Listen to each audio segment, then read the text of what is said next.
Hello everyone, you are watching SP simplified and अभी एक video में हम लोग कंप्लीट मॉडर्न इंडियन हिस्ट्री को बिहार के कॉन्टेक्स्ट में देखने वाले हैं। जो बिहार में मॉडर्न जो इंडियन हिस्ट्री है उस पर क्या इम्पैक्ट रहा, यूरोपियन से लेकर के क्विट इंडिया मूवमेंट तक किस तरीके से बिहार कंट्रीब्यूट किया है in modern Indian history context, इसको देखेंगे। जो बुक मैं यूज़ कर रहा हूँ वो एडिटोरियल, सबको पता है कि आखिर ये बुक का कंटेंट क्या है। इस बुक में जो मॉडर्न इंडियन हिस्ट्री वाली जो कंटेंट है ना, उसमें मोस्ट ऑफ दी पोर्शंस जो फैक्चुअल फिगर्स हैं वो मुझे ऐसा लगता है, मैंने देखा जिस तरीके से इम्तियाज़ अहमद बुक से काफ़ी ज़्यादा ये इंस्पायर्ड लगता है। ठीक है, तो इसको देखेंगे और बहुत ही कंसाइज वे में, बहुत ही फैक्चुअल वे में है, तो मुझे काफ़ी पसंद आया ये बुक। स्टार्ट करते हैं एडिटोरियल। एक वीडियो में मॉडर्न इंडियन हिस्ट्री को, आधुनिक इतिहास को पूरा खत्म करेंगे बिहार के कॉन्टेक्स्ट में। ठीक है, चलिए स्टार्ट करते हैं। तो देखते हैं आधुनिक इतिहास में मॉडर्न इंडियन हिस्ट्री कॉन्टेक्स्ट में। ठीक है, यूरोपियन कंपनी का प्रवेश किस तरीके से, यूरोपियन कंपनीज बिहार में किस तरीके से इंटर करती हैं। पुर्तगीज़ हो गई, डच हो गया, ब्रिटिश हो गया, फिर दानिश हो गया, Danish dense you can say, Denmark वाले रीजन से जो आते थे, फ्रेंच हो गया। ठीक है, ये सारे कहाँ कहाँ किस तरीके से इंटर किए थे बिहार में, बिहार इनके लिए किस चीज़ों के लिए काफ़ी ज़्यादा प्रोमिनेंट सेंटर था। ठीक है, जैसे सोरा हो गया, सोरा जिससे हम लोग बारूद बनाते हैं, गन के वो में यूज होता है। ठीक है, इसको पोटासियम KNO3 भी कहते हैं, पोटासियम नाइट्रेट भी कहते हैं उसको। ठीक है, चलिए अब स्टार्ट करते हैं। तो जो कॉन्टेक्स्ट होगा वो किस एंगल से होगा, यूरोपियन कंपनी का प्रवेश, फिर हम लोग पढ़ेंगे जनजातीय विद्रोह, फिर 1857 की क्रांति और बिहार। ठीक है, जैसे कुंवर सिंह का एंट्रेंस होगा, 1857 की क्रांति और बिहार का कॉन्टेक्स्ट किस तरीके से अलाइन होता है बिहार के इंडिया के मॉडर्न इंडियन हिस्ट्री कॉन्टेक्स्ट में, और किस तरीके से आज़ादी में हेल्प करता है। फिर नेशनल जो मूवमेंट था, राष्ट्रीय आंदोलन और बिहार, फिर पृथक बिहार का गठन। मतलब पृथक कहने का क्या मतलब हुआ, एक तरीके से बिहार को अलग करवाना। ठीक है, जैसे सेपरेट स्टेट, पहले क्या था, बंगाल स्टेट, बंगाल प्रोविंस में आता था पूरा बिहार वाला पोर्शन भी। फिर क्या हुआ, इससे बंगाल से अलग हुआ। कब अलग हुआ, कैसे अलग हुआ, इसके बारे में पूरा डिटेल में पढ़ने वाले हैं, बस अलग जान लीजिए। उड़ीसा के साथ ये अलग होता है, उड़ीसा प्लस बिहार। फिर 1936 में 1 अप्रैल को उड़ीसा भी अलग हो जाता है बिहार से, फिर बचता है बिहार। उसके बाद 2000 में 15 नवंबर को नीचे से झारखंड भी अलग हो जाता है। ठीक है, तो इस तरीके से हम लोग हर एक कॉन्टेक्स्ट को देखने वाले हैं। सबसे पहले स्टार्ट करते हैं यूरोपीय कंपनियों का प्रवेश, किस तरीके से यूरोपियंस जो इंटर किए थे बिहार में। अभी हम लोग बात नहीं करेंगे इंडिया का, लेकिन एक बार एक छोटा सा स्नैप कर लेते हैं इंडिया के कॉन्टेक्स्ट में। आपको पता होगा, अगर अराइवल का सीक्वेंस देखते हैं इंडिया में, बस 2 मिनट लूँगा मैं आपका, क्योंकि इससे क्या होता है, एक बेसिक अंडरस्टैंडिंग क्लियर होता है। हर बार मैं इतना इंटर नहीं करूँगा, लेकिन एक बार तो बनता है ना। तो अगर हम लोग बिहार के कॉन्टेक्स्ट में बात करें, किस तरीके से इंडिया के कॉन्टेक्स्ट में बात करें, किस तरीके से यूरोपियंस का अराइवल क्या क्या था, तो सबसे पहले आपको पता होगा पुर्तगीज़, और ये भी आपको पता होगा पुर्तगीज़ जो पुर्तगाल थे, पुर्तगाली लोग थे, वो सबसे पहले इंटर करते हैं इंडिया में।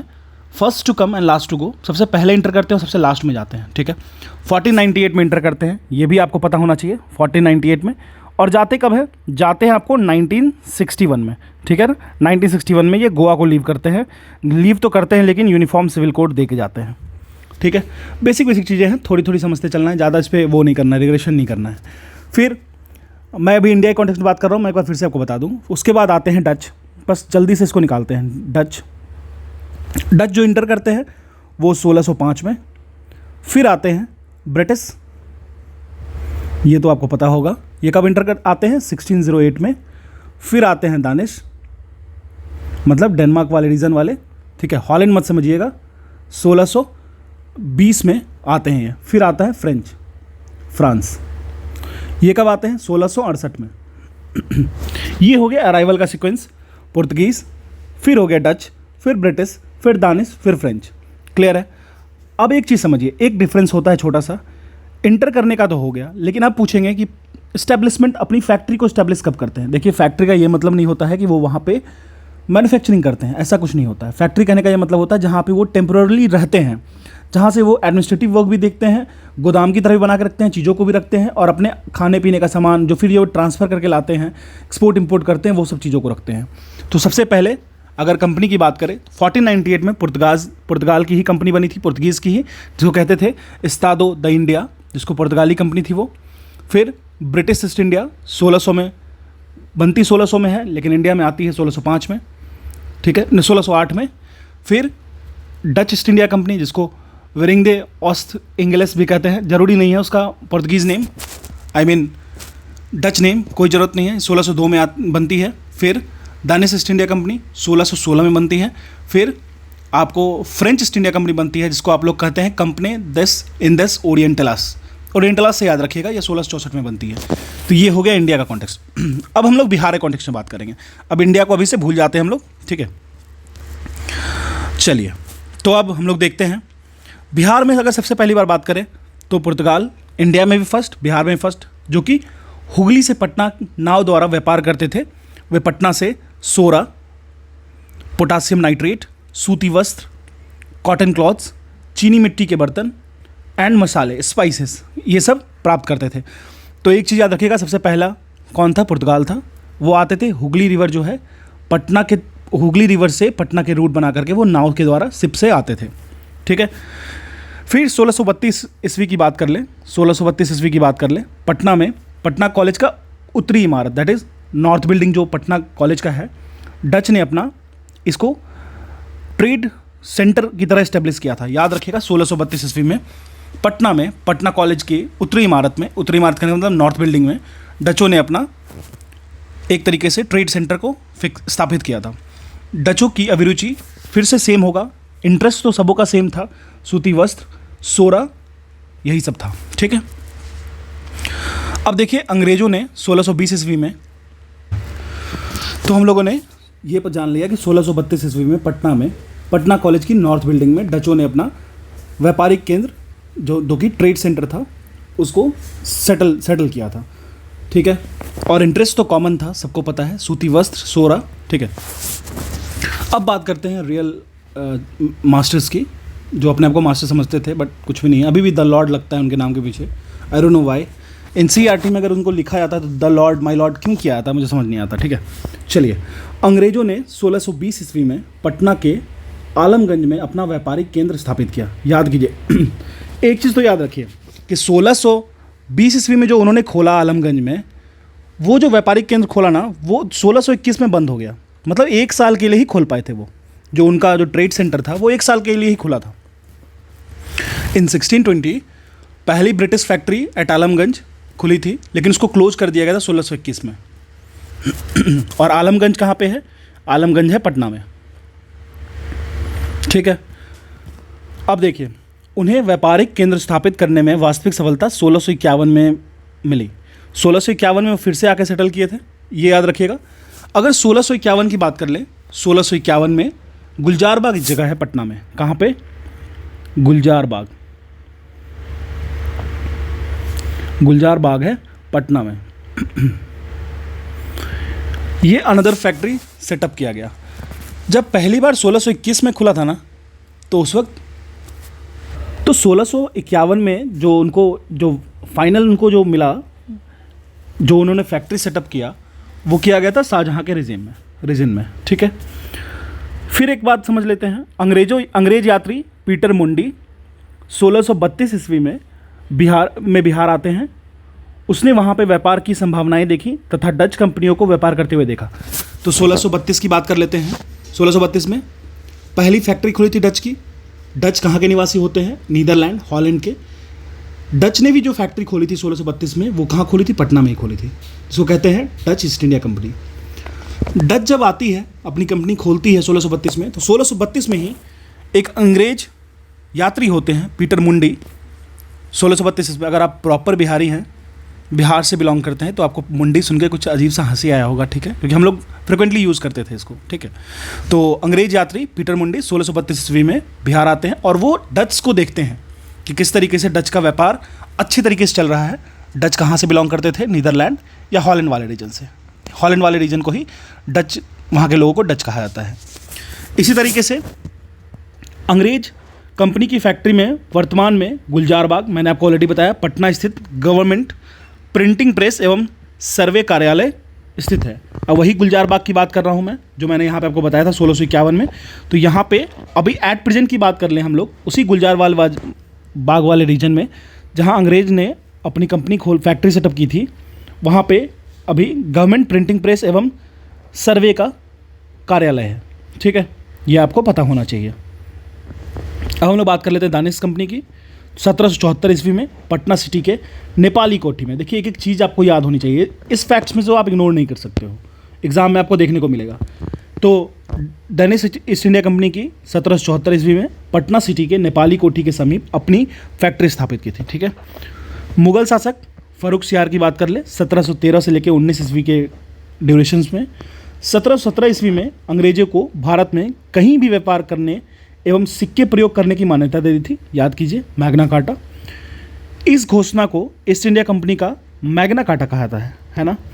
देखिए एक चीज़ तो मुझे ये फील हुआ ना कि अगर आप स्पेक्ट्रम को पढ़ते हो ढंग से, स्पेक्ट्रम को अगर गुजर जाते हो, स्टोरी है, पूरा कंप्लीट स्टोरी लाइन है, facts and figures and story line है, तो आपको लगेगा कुछ भी नहीं याद हो रहा है। लेकिन जब आप बैकग्राउंड में कहीं से कुछ पढ़ोगे ना तो आपको एकदम डायरेक्टली रिकॉल होगा, क्योंकि वो लैंग्वेज इतना आसान बनाया है ना, वो जो राजीव वहीर सर हैं जो IPS हैं, काफ़ी अच्छा उनका लैंग्वेज, काफ़ी ईजी रहता है, आप उसको देख के उससे बहुत कुछ सीख सकते हो।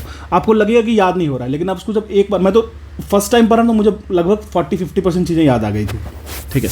अब हम लोग बात करते हैं किस तरीके से बंगाल बिहार और से रिलेटेड है ब्रिटिश, ठीक है। 1774 मैंने बता दिया, फर्स्ट दानिश फैक्ट्री सेटअप किया गया था। 17वीं सेंचुरी की बात कर ले तो फ्रेंच ट्रेवलर थे एक टैवर्नियर, उन्होंने पटना को कहा था second biggest town of Mughal empire. ये भी याद रखिएगा, ये इंपॉर्टेंट है। ये जो फैक्ट है वो मैं आपको डायरेक्ट इम्तियाज़ अहमद सर की बुक से बता रहा हूँ। 17वीं सेंचुरी में फ्रेंच ट्रेवलर थे टैवर्नियर, उन्होंने पटना को कहा था कि ये सेकंड बिगेस्ट टाउन है मुगल एम्पायर का, ठीक है। चलिए, अंग्रेजी कंपनी को 1717 ईस्वी में व्यापारिक अधिकार प्राप्त हो गया। किसने दिया आपको पता है, मुगल शासक फर्रुखसियार ने, ठीक है, जिन्होंने ईस्ट इंडिया कंपनी को मान्यता दे दी और साथ साथ में सिक्के का प्रयोग करने की भी अथॉरिटी प्रोवाइड कर दी, जिसको मैग्ना कार्टा कहा जाता है। 1717 ईस्वी में व्यापारिक अधिकार प्राप्त हो गया। दूसरी ओर बंगाल के नवाब अलीवर्दी खान मुगलों से हटकर स्वतंत्र सत्ता चला रहे थे, अतः व्यापारिक हितों के लिए संघर्ष स्वाभाविक था। 1700 अगर हम लोग 56 ईस्वी की बात करें अलीवर्दी खान की, उनके डेथ के बाद उनके नाती सिराजुद्दौला बंगाल का नवाब बनता है। लेकिन उससे पहले हम लोग कुछ थोड़ा सा जाते हैं पीछे। 1700 में मुर्शीद कुली खान थे, जिनको औरंगजेब ने अपॉइंट किया था। मैं नाम आपको मेंशन कर दे रहा हूँ यहाँ पे, मुर्शीद। देखिए मेरी हिंदी उतनी अच्छी नहीं है, तो अगर कुछ गलती हो जाए, ठीक है, तो you all should be very kind to me. Murshid Quli Khan थे, ठीक है। ये थे आपको, मैं अभी 1700 की बात बता रहा हूँ आपको, ठीक है। अच्छा, 1700 में एक और इंसिडेंस याद होता है, अगर आपको याद होगा, फोर्ट विलियम, कहाँ पे, तो कोलकाता में 1699 में। देखिए ये सब फैक्ट्स मुझे कैसे याद है पता है, मतलब मैं प्रैक्टिकली बताता हूँ, मेरी इंजीनियरिंग बैकग्राउंड है, तो मुझे फैक्ट्स याद करने में बहुत ज़्यादा इशू होता है। लेकिन जब मैं स्पेक्ट्रम को पढ़ा ना, तो मुझे लगने लगा कि हाँ, कुछ भी रटने की ज़रूरत नहीं है। तो मुर्शीद कुली खान जो थे, वो इनको अपॉइंट किया गया था, किनके द्वारा, औरंगजेब के द्वारा। औरंगजेब की डेथ आपको पता है 1707 में हो जाती है, जिसको मुगल का डिक्लाइन फेज भी कहा जाता है, और इसके लिए सोल रिस्पॉन्सिबल कौन थे, फर्रुखसियार, ठीक है। तो मुर्शीद कुली खान को 1700 में फर्स्ट नवाब ऑफ बंगाल बना दिया जाता है। 1713-27 तक बने रहते हैं, और उस वक्त के जो मुगल रूलर थे वो फर्रुखसियार थे, ठीक है। फिर कैपिटल होता है ढाका, ढाका से फिर मुर्शिदाबाद शिफ्ट होता है, ठीक है। 1740 की बात कर लेते हैं, बैटल ऑफ घेरी होता है। किसके किसके बीच में होता है ये समझ लीजिए, बस सुन लीजिए। बैटल ऑफ घेरी जो होता है वो सरफराज खान, जो कि बंगाल के नवाब थे, और अलीवर्दी खान जो सेनापति थे, उनके बीच में होता है। मैं फिर से रिपीट कर दे रहा हूँ, 1740 में बैटल ऑफ घेरी होता है, सरफराज खान एंड अलीवर्दी खान के बीच में। सरफराज खान जो थे वो नवाब बंगाल थे, अलीवर्दी जो खान थे वो सेनापति थे, और अलीवर्दी जो खान थे वो जीत जाते हैं 1740 वाले युद्ध को, बैटल ऑफ घेरी को। उसके बाद जब अलीवर्दी खान जीतते हैं ना, तो वो खुद को बंगाल का नवाब घोषित कर देते हैं। अलीवर्दी खान की ड्यूरेशन जान लेते हैं, 1740 से लेकर 1756 तक उनका चलता है, ठीक है। और एक चीज़ याद रखिएगा, अलीवर्दी खान जो थे ना, वो ब्रिटिश को कहते थे वो स्नेक इन द ग्रास वाली कंसेप्ट, ठीक है। मतलब ये लोग धोखेबाज हैं, इन पे भरोसा करना मुश्किल है। ये मैंने बैकड्रॉप बता दिया आपको अलीवर्दी खान का, ठीक है। तो 1756 ईस्वी में अलीवर्दी खान की मृत्यु हो जाती है। फिर उसके बाद उसका नाती जो थे सिराजुद्दौला बंगाल के नवाब बनते हैं, ठीक है। सिराजुद्दौला का जो ड्यूरेशन होता है बहुत ही कम होता है, 1756 से लेकर 57, सिर्फ 1 साल के लिए बैठ पाते हैं, नवाब बंगाल बन पाते हैं, ठीक है। एक बहुत ही ग्रूसम ट्रेजिडी थी कहने को, एज पर ब्रिटिशर्स 20 जून 1756 को ब्लैक होल ट्रेजिडी इसको कहते हैं, कलकत्ता के फोर्ट विलियम्स में, मैंने आपको बताया 1699 या 1700 में फोर्ट विलियम्स का निर्माण कराया गया था, जिसमें ब्लैक होल ट्रेजिडी में कहता है कि 146 ब्रिटिशर्स थे, जिसमें से 123 डाइड हो जाते हैं, 23 बचते हैं। उस 23 जो बचते हैं उसमें से एक थे विलियम हॉलवेल, उन्होंने ही लिखा ब्लैक होल ट्रेजिडी का पूरा एक्सप्लेनेशन। ठीक है, फिर आगे मूव करते हैं। 23 जून 1757 ईस्वी को अंग्रेजों एवं सिराजुद्दौला के मध्य पलासी की लड़ाई हुई, जिसमें सिराजुद्दौला पराजित हो जाता है। ठीक है, ये ध्यान रखिएगा। उसके बाद सिराजुद्दौला जब डिफीट हो जाते हैं फाइनली 1757 में। ठीक है, अच्छा 1757 से एक चीज़ और याद रखिएगा, रॉबर्ट क्लाइव जो थे ना वो फर्स्ट गवर्नर ऑफ बंगाल बने थे। 1757 में बैटल ऑफ पलासी होता है। आपको ये जान के बहुत ही हैरानी होगी, जो बैटल ऑफ पलासी होता है 1757 वाला, वो सिर्फ 1.5 घंटे के लिए चलता है, रॉबर्ट क्लाइव और सिराजुद्दौला के बीच में। रॉबर्ट क्लाइव जीत जाते हैं, सिराजुद्दौला हार इसलिए जाते हैं क्योंकि कुछ ट्रेटर्स लोग उनके टीम में थे, जैसे मीर जाफ़र जो कि उनका सेनापति था। मीर जाफ़र का बेटा था मीरान, और मीर जाफ़र को जब धोखा दे देते हैं वो सिराजुद्दौला को, तो ब्रिटिशर्स उनको एक पोजीशंस दे देते हैं। मीर जाफ़र को नवाब ऑफ बंगाल बना दिया जाता है, 1757 से लेकर 1760 तक बनते हैं। उन मीर जाफ़र के बेटा जो थे मीरान, उनको डेप्यूटी गवर्नर बना दिया जाता है। ठीक है, यही चीज़ लिखा होगा यहाँ पे। उसके बाद मीर जाफ़र को कठपुतली नवाब, मतलब एक तरीके से ब्रिटिशर्स के द्वारा जो बना दिया के भेजा गया। 1760 ईस्वी में मीर जाफ़र की जगह उसके दामाद मीर कासिम को नवाब बनाया गया। अब देखिए, अगर हम लोग उस वक्त बिहार के एडमिनिस्ट्रेशन की बात करें तो बिहार की जो एडमिनिस्ट्रेशन थी वो किनके हाथों में थी? राजा राम नारायण जी के हाथों में थी। उसके बाद मुग़ल शहज़ादा अली गौहर अटैक करते हैं बिहार पे, लेकिन फेल कर जाते हैं बिहार को जीतने में। अली गौहर जो थे वो सन थे आलमगीर टू के। आलमगीर टू मुग़ल किंग थे 1754 से लेकर 1759 तक, 1754 से लेकर 1759 तक। ठीक है, नेक्स्ट मुग़ल रूलर की बात कर लेते हैं। तो आलमगीर टू के बाद अली गौहर आते हैं, जिसको शाह आलम टू भी कहते हैं हम लोग। ठीक है, जो कि 1759 से लेकर 1806 तक रहते हैं। इसी तरीके से 1760 में मीर कासिम को नवाब बनाया था बंगाल का। देखिए कुछ चीज़ें यहाँ पे स्किप कर रखा है जो कि काफ़ी इंपॉर्टेंट नहीं है, उसको मैं बस बोल दे रहा हूँ। ठीक है, 1760 में मीर कासिम बनते हैं नवाब बंगाल, 60 से लेकर 63 तक रहते हैं मीर जाफ़र के बाद। इनको पता था कि ब्रिटिशर्स का आखिर इल इंटेंशंस क्या था, तो मीर कासिम जो होता है, जो वो बनते हैं 1760 में बंगाल के नवाब, वो ब्रिटिश के अगेंस्ट हो जाते हैं। ठीक है, चलिए अब अगेंस्ट होते हैं किस तरीके से, तो बैटल ऑफ बक्सर आ रहा है आपके सामने। ठीक है, 1760 तक आप पहुंच चुके हो, तो 22 अक्टूबर 1764 की बात कर लेते हैं। बैटल ऑफ बक्सर, बंगाल के नवाब थे मीर जाफ़र एंड बंगाल के गवर्नर थे वेंसीटार्ट। एकदम आराम से सुनिएगा, कुछ भी घबराने की ज़रूरत नहीं है। बंगाल के नवाब थे मीर जाफ़र, क्योंकि मैंने ऑलरेडी आपको एक सीक्वेंस में सारा नाम बता रखा है, आप 2 बार सुन लोगे इसको, आपके लिए चीज़ें आसान हो जाएगी। बंगाल के नवाब थे मीर जाफ़र एंड बंगाल के गवर्नर थे वेंसीटार्ट। 3 मिलते हैं शाह आलम टू, जो कि मुग़ल रूलर थे। कौन कौन, एक बार देखिए, शाह आलम टू ये शाह आलम जो टू थे वो मुग़ल रूलर थे। उसके बाद मिलते हैं मीर कासिम। अगर आप बिहार की प्रिपरेशन कर रहे हो, कासिम को याद नहीं रख रहे हो ना, तो बहुत बड़ा द्रोह कर रहे हो आप। ठीक है, ये बंगाल के थे नवाब। फिर एक थे आपको सुजादौला, सिराजुद्दौला नहीं सुजादौला। ठीक है, सुजादौला, ये थे आपको अवध के नवाब। ये तीनों मिलते हैं, ये तीनों मिल करके ब्रिटिश पे अटैक करने की बात करते हैं। और ब्रिटिश की तरफ से कौन थे? हेक्टर मुनरो थे, हेक्टर मुनरो। आखिरकार हेक्टर मुनरो जीत जाते हैं। यहाँ पे ट्रीटी ऑफ इलाहाबाद होता है, बहुत ही ज़्यादा बेइज्जती किया जाता है इन तीनों का। ठीक है, तो ट्रीटी ऑफ इलाहाबाद होता है, ग्रांट्स एंड रेवेन्यू राइट्स को छीन लिया जाता है। बिहार, बंगाल और उड़ीसा के राइट्स को ब्रिटिशर्स खुद एक्सेप्ट कर लेते हैं कि हम लोग बिहार, बंगाल और उड़ीसा पे trade rights and revenue rights पूरा हमारा होगा। ठीक है, चलिए उसके बाद तो फिर फेमाइन आता है 1783 में, उसकी बात हम लोग आगे करेंगे। ठीक है, ये बेसिक बैकड्रॉप हो गया। अब इसको हम लोग देख लेते हैं। मीर कासिम ने अंग्रेजों के हस्तक्षेप को कम करने के उद्देश्य से अपनी राजधानी को मुंगेर स्थित, अब देखिए मीर कासिम को इतना तो पता था कि अगर हम लोग ब्रिटिश के मीठी मीठी बातों में आ जाएंगे तो हमसे तो चला जाएगा मेरे साथ राज। तो तुरंत मीर कासिम का सबसे पहला एक्शन क्या होता है कि वो ब्रिटिश इंटरफेरेंस को कम करने के लिए अपनी राजधानी को मुंगेर शिफ्ट कर लेते हैं। ठीक है, मुंगेर आपको पता होगा स्थानीय व्यापारियों पर से करों की समाप्त कर दिया। इससे ब्रिटिश व्यापारियों को परेशानी होने लगी। अब सीधी सी बात है, जो लोकल व्यापारी थे उन पे टैक्स को एंड कर दिया गया, तो जो ब्रिटिश ट्रेडर्स थे वो परेशान होने लगे। अंग्रेज़ों ने 1763 ईस्वी में मीर कासिम को हटाकर पुनः मीर जाफ़र को फिर से नवाब बना दिया। इनको लगने लगा कि मीर कासिम जब हमारे ही अगेंस्ट हो रहा है तो फिर से मीर जाफ़र को बना दो। मीर जाफ़र आपको पता होगा वो वही ट्रेटर जो सिराजुद्दौला को हराया था। सिराजुद्दौला के बैटल ऑफ प्लासी में हारने की सबसे बड़ी वजह मीर जाफ़र थे, जो कि सेनापति थे उनके, जिनको नवाब ऑफ बंगाल 1757 से लेकर 60 तक बनाया गया था। फिर बाद में कासिम के बाद फिर इसको बना दिया गया, क्योंकि कासिम जो थे वो ब्रिटिशर्स के लॉयल नहीं थे। 1763 ईस्वी में मीर कासिम भागकर पटना आ गए। पटना में उसने अंग्रेजी फैक्ट्री पर अधिकार कर लिया। मतलब मीर कासिम रियली में काफ़ी ज़्यादा वो डेयरफुल थे।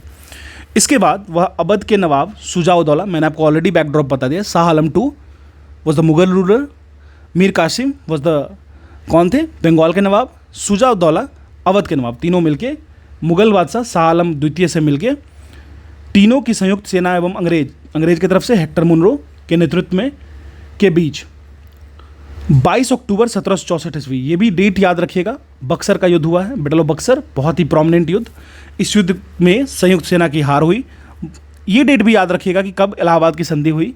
12 अगस्त 1765 ईस्वी को इलाहाबाद संधि के तहत मुगल सम्राट शाह आलम II को 26 लाख रुपए वार्षिक के बदले ईस्ट इंडिया कंपनी को बिहार, बंगाल और उड़ीसा का दीवानी लागान वसूली जो कहते थे अधिकार देना पड़ा। कहाँ का, ये एकदम इस चीज़ को मिस्टेक नहीं करना, आपको ये याद होना चाहिए कहाँ का, बिहार का, बंगाल का एंड उड़ीसा का, BBO का, ठीक है, देना पड़ा। और साथ में ही 26 लाख रुपए के वार्षिक, मतलब 26 लाख रुपए वर्ष पे मिलेगा इनको, एक साल पे पेंशन पे रख दिया एक तरीके से समझ लो।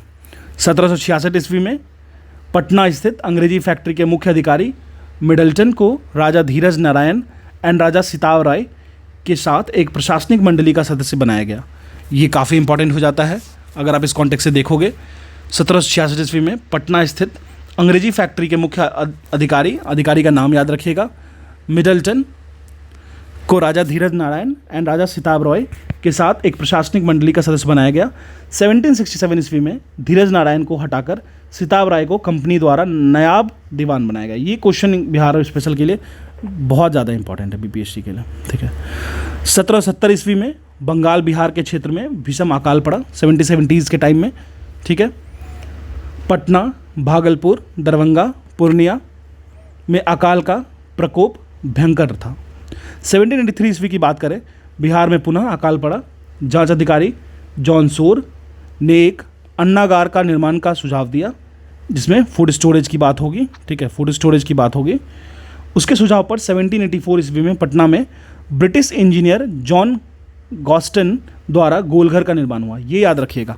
1783 में जब फेमाइन बहुत ज़्यादा आने लगा, देखिए फेमाइन में ये लोग स्टोर कर रहे थे ना, इसका ये मतलब नहीं था कि ये इंडियंस के लिए स्टोर कर रहे थे, ये इस चीज़ का डिल्यूजन मत पालिएगा, ठीक है। तो इस बात से एकदम क्लियर होना चाहिए आपके दिमाग में, ठीक है। तो ब्रिटिश इंजीनियर का नाम क्या था, जॉन गास्टन, उन्होंने गोलघर का निर्माण कराया था 1784 ईस्वी में, याद रखिएगा, पटना में। ये इंपॉर्टेंट बनता है, ठीक है। हम लोग 1783 तक पहुंच गए हैं, तो कुछ इंडियन कॉन्टेक्स्ट में देख लेते हैं। 1765 से लेके 1767 तक गवर्नर ऑफ बंगाल रहे थे रॉबर्ट क्लाइव। 1765 से लेके 1772 तक डायरकी लगा था बंगाल में, ठीक है, जो कि 1765 से लेके 1772 का जो टाइम था ना, उसको लूट ऑफ इंडिया का कंसेप्ट माना जाता था। एक टैक्स था ईस्ट इंडिया कंपनी का, सेकंड टैक्स था लोकल रूलर का, क्योंकि डायरकी आ गई थी, ठीक है। अब चलिए, जो राय दुर्लभ सिंह थे, राय दुर्लभ जो थे वो 81% टैक्स का कलेक्शन करते थे, सोच लीजिए। वॉरेन हेस्टिंग जो था वो डायरकी को हटाए थे बंगाल में और अपॉइंट किए थे कलेक्टर्स टू, आप टैक्स लीजिए, ठीक है। 1786 से 1793 की बात कर ले, गवर्नर जनरल ऑफ बंगाल आया प्ले में। लॉर्ड कॉर्नवालिस आए, जिन्होंने परमानेंट सेटलमेंट या फिर जमींदारी सिस्टम को इंट्रोड्यूस किया। 1793 AD में परमानेंट सेटलमेंट को बिहार में इंट्रोड्यूस किया गया, याद रखिएगा। 1793 में परमानेंट सेटलमेंट को बिहार में इम्प्लीमेंट किया गया। अगर हम लोग एडमिनिस्ट्रेटिव रिफॉर्म्स की बात कर लेते हैं, थोड़ा और आगे देखते हैं, उसके बाद फिर बात करेंगे। देखिए, जनजातीय विद्रोह आ गया, इसलिए मैं कुछ पॉइंट्स अपने तरीके से डाल दे रहा हूँ। 1865 में पटना और गया में को सेपरेट किया गया एज ए डिस्ट्रिक्ट की तरह तौर पे। 1866 की बात कर ले, अगर हम लोग 1866 की बात कर लें तो सारण, डिस्ट्रिक्ट डिवाइड हुआ and district of Champaran form किया, याद रखिएगा, ठीक है। 1869 की बात कर ले, कुछ प्लेसेस हैं पटना के, उनको ऐड किया गया तिरहुत रीजन में, तिरहुत रीजन में, ठीक है। 1875 की बात कर ले, तिरहुत को डिवाइड किया गया मुजफ्फरपुर और दरभंगा वाले यूनिट में, ठीक है। चलिए अब हम लोग बात करते हैं जनजातीय विद्रोह, जो इंपॉर्टेंट रिवोल्ट है बिहार में, उसमें भी ट्राइबल रिवोल्ट की बात करते हैं। जनजातीय क्षेत्रों में अंग्रेजों के बढ़ते राजनीतिक, मतलब political interference, economical interference, religious interference के कारण कई जनजातीय विद्रोह हुई। बिहार के प्रमुख जनजातीय विद्रोह निम्न है, आपको ये टेबल देखना है, काफ़ी इंपॉर्टेंट है। तमार, वैसे मैंने इसको मैप में डाल के पूरी की पूरी जितने भी रिवोल्ट हुए थे इंडिया में, बिहार के कॉन्टेक्स्ट में भी मैंने मैप करके डाल दिया है। आप एक बार स्क्रॉल करके ऊपर जाओगे तो आपको मिल जाएगा, फरवरी के टाइम में, ठीक है। तमार रिवोल्ट की बात कर ले, वर्ष 1789 से 94 के बीच में हुआ था। क्षेत्र था छोटा नागपुर प्लेट्यू। नेतृत्वकर्ता इसके कौन थे ये नहीं क्लियर था। चेरो रिवोल्ट की बात कर लेते हैं, 1800 से लेकर 1802 तक पलामू वाले रीजन में, जो कि अभी प्रेजेंट डे झारखंड वाला रीजन है, वहाँ उसके जो चीफ लीडर थे वो भूषण सिंह जी थे। फिर बात करते हैं हो विद्रोह की, 1820 से लेकर 1821 में हुआ था सिंहभूम वाले रीजन में, जो कि अभी प्रेजेंट डे झारखंड में ही है। इसके नेतृत्वकर्ता क्लियर नहीं है। कोल रिवोल्ट की बात कर लेते हैं, 1831 से 32, इट्स वेरी इंपॉर्टेंट। 31 से लेकर 32 में रीजन स्पेसिफाइड है छोटा नागपुर प्लेट्यू। और बुद्धो भगत जो थे वो मेन थे, ये याद रखिएगा। अगर हम लोग संथाल विद्रोह की बात कर लें, 1855 से 56, संथाल परगना में, यह इसके 4 ब्रदर थे, सिद्धू, कानू, चांदन, वैरव। ये बहुत इंपॉर्टेंट क्वेश्चन है, इस बार यही पूछेगा। कोल तो पूछ लिया 68 में शायद। फिर बात करते हैं सरदारी विद्रोह की, 1858 से लेकर 1895 में, छोटा नागपुर वाले रीजन में, सिंघभूम वाले रीजन में, नेतृत्वकर्ता कोई नहीं थे। मुंडा रिवोल्ट की बात कर ले, 1895 से 1900, वेरी इंपॉर्टेंट। ये आपको छोटा नागपुर वाले रीजन में बिरसा मुंडा इसके लीड कर रहे थे। ताना भगत विद्रोह की बात कर ले, 1913 से 1914, गुमला वाले रीजन में, जो कि प्रेजेंट डे झारखंड वाले रीजन है। जतरा भगत इसके लीड थे। ये टेबल आपको इनहाउ याद होनी चाहिए, ठीक है। अब बात करते हैं हम लोग थोड़ा थोड़ा एक एक करके छोटे छोटे रिवोल्ट्स के बारे में। संथाल के बारे में सबसे पहले बात करते हैं। संथाल अगर बात करें तो बहुत ही प्रोमिनेंट रिवोल्ट था, ठीक है, और बहुत ही ज़्यादा इंपॉर्टेंट था। 1855 से लेके 1857 वाले रीजन में ये हुआ था। 55 से 56 का ये, 56 से 57 का ये। रीजन क्या था इसका, सबसे पहले ये समझते हैं। ओवर एक्सप्लॉइटेशन हो रहा था ब्रिटिशर्स के द्वारा, जमींदार्स के द्वारा संथाल ट्राइब्स का, तो यही मेन रीज़न था। 1857 ईस्वी की क्रांति से तुरंत पहले यह विद्रोह भागलपुर से राजमहल तक के क्षेत्र में हुआ, जिसे दामिने कोह कह लीजिए के नाम से जाना जाता था, ठीक है। ये एग्जाम में पूछता है, इसलिए इसको याद रखिएगा। यह जनजातीय शोषण के विरुद्ध, अगर हम लोग इसको माने तो यह पहला सशक्त जनजातीय विद्रोह था। मैं बात कर रहा हूँ संथाल विद्रोह का, जो कि 1856 से लेकर 55 से लेकर 57 तक चला था। इस विद्रोह का कारण बाहरी लोग, जिसको दिकूज कहते थे वो लोग, याद रखिएगा, बाहरियों को दिकूज कहते थे, ठीक है, दिकूज के द्वारा जो शोषण होता था, मांझी व्यवस्था, इसको भी हम लोग पढ़ेंगे, एवं परहा पंचायत व्यवस्था में परिवर्तन आदि था, ठीक है। एक चीज़ तो और था, जैसे एक होता था ना, एक जैसे होता था स्लैश एंड बर्न, मतलब क्या करते थे ट्राइबल्स की, एक जगह खेती किए, खेत करने के बाद जब कटिंग का सीज़न आया तो काट किए और फिर इसको आग लगा दिए। ट्री को कट किए, ट्री में को आग में लगाए, फिर वहाँ पे खेती की, फिर आगे शिफ्ट किए। तो ये चीज़ों से उन लोगों को बहुत दिक्कत होती थी। तो अगर उसको रोका जाता, वो ट्रेडिशनली उसको फॉलो करते आ रहे थे, उसको रोका जा रहा था तो वो इंटरफेरेंस था, ठीक है। फिर मांझी व्यवस्था हो गया, इसी तरीके से पंचायत व्यवस्था, ये सब चीज़ें में इंटरफेरेंस हो रहा था, तो ये उन लोगों को पसंद नहीं था। एक चीज़ और मैं आपको बता दूँ, ब्रिटिशर्स जो बहुत ज़्यादा इन्वॉल्व होने लगे थे उनके रिलीजियस एक्टिविटीज़ में भी, ठीक है, जो कि हाईली अनएक्सपेक्टेबल था, ठीक है। चलिए अब इस विद्रोह के नेतृत्वकर्ता की बात के बारे में बात कर लेते हैं। तो 4 भाई थे, सिद्धू, कानू, चांद और वैरव। हालांकि विद्रोह तो असफल रहा, लेकिन इसके परिणाम जो थे, संथाल परगना कास्तिकार अधिनियम, ठीक है, 1869, संथाल परगना एवं मांझी व्यवस्था को मान्यता दी गई। मतलब हालांकि तो ये दबा दिए ये लोग ब्रिटिशर्स, लेकिन इनका जो था संथाल परगना काश्तकारी अधिनियम 1869 एवं संथाल परगना एवं मांझी व्यवस्था को मान्यता दे दिया गया, ठीक है। चलिए ठीक है, इस पर हम लोग उसको बैन नहीं करेंगे। क्लियर है। संथाल में तो आपको पता चल गया। सेंटर कहाँ था? भागलपुर बिहार वाले रीजन में, जो कि राजमहल हिल वाला रीजन था, उसी को दामिनो कोह रीजन कहते हैं। रिवोल्यूशनरी जो इससे जुड़े हुए थे वो सिद्धू कानू, चांद भैरव, ठीक है, ये 4 भाई थे, एक मांझी भी थे, ये भी याद रखिएगा। सिद्धू कानू को फांसी की सज़ा हो गई थी, चांद भैरव को गन से मार दिया गया था, ठीक है। अब हम लोग बात करते हैं मुंडा विद्रोह की, ठीक है। चलिए मुंडा विद्रोह के बारे में जान लेते हैं। मुंडा विद्रोह की अगर हम लोग बात करें तो इसका जो ड्यूरेशन था 1895 से लेकर 1900 ईस्वी तक था। यह जनजातीय विद्रोह में सबसे सशक्त जनजातीय विद्रोह था। मतलब अगर इसकी इन्फ्लुएंस देखी जाए इन्फ्लुएंशियल वे से कि कितना प्रभाव किसका रहा, तो इसका सबसे ज़्यादा रहा था। मुंडा रिवोल्ट को उलगुलान रिवोल्ट भी कहते हैं। एक खुदकुड़ी सिस्टम था, वो भी चलाया जाता था यहाँ पे। विद्रोह की व्यापकता के कारण इसे उलगुलान विद्रोह भी का रूप भी माना जाता था। इस विद्रोह का कारण डीकुओं द्वारा शोषण, सेम जो आउटसाइडर्स थे, ब्रिटिशर्स के साथ मिलकर जो जमींदार जो बहुत ज़्यादा वो करते थे, तंग करते थे। एक सिस्टम था खूटकटी व्यवस्था में परिवर्तन तथा धार्मिक मामलों में हस्तक्षेप करते थे, ठीक है। इस विद्रोह का नेतृत्व बिरसा मुंडा ने किया था। उन्होंने आनंद पांडे से वैष्णव धर्म की दीक्षा ली थी। तो अगर बिरसा मुंडा की बात करें तो वो वैष्णव धर्म से इन्फ्लुएंस हुए थे। उनके एक फ्रेंड थे आनंद पांडे जी, गुरु मान लीजिए, तो उससे वो वैष्णव धर्म की शिक्षा लिए थे। उन्होंने स्वयं को सिंह बोंगा का अवतार बताया था। सिंह बोंगा जो है वो मुंडा लोगों के गॉड माने जाते थे। उन्होंने आचरण, शुद्धता, आत्मसुधार एवं एक ईश्वरावाद का उपदेश दिया था, याद रखिएगा, ठीक है। अगर मुंडा रिवोल्ट की बात करें तो इसके रिवोल्यूशनरी थे बिरसा मुंडा। उनका बर्थ 15 नवंबर 1875 को रांची झारखंड वाले रीजन में होता है। बाद में ये कन्वर्ट कर जाते हैं क्रिश्चियन में, एक जर्मन मिशनरीज इनको कन्वर्ट कर देते हैं, लेकिन ये वैष्णव धर्म से भी इन्फ्लुएंस थे। मैंने आपको बताया आनंद पांडे जो उनके फ्रेंड थे वो इनको वैष्णव धर्म के बारे में भी बताए थे। अपने आप को worships and idols and spirits पे ज़्यादा भरोसा नहीं रखते थे ये, और ये प्रीच करते थे कि सिर्फ एक ही भगवान है।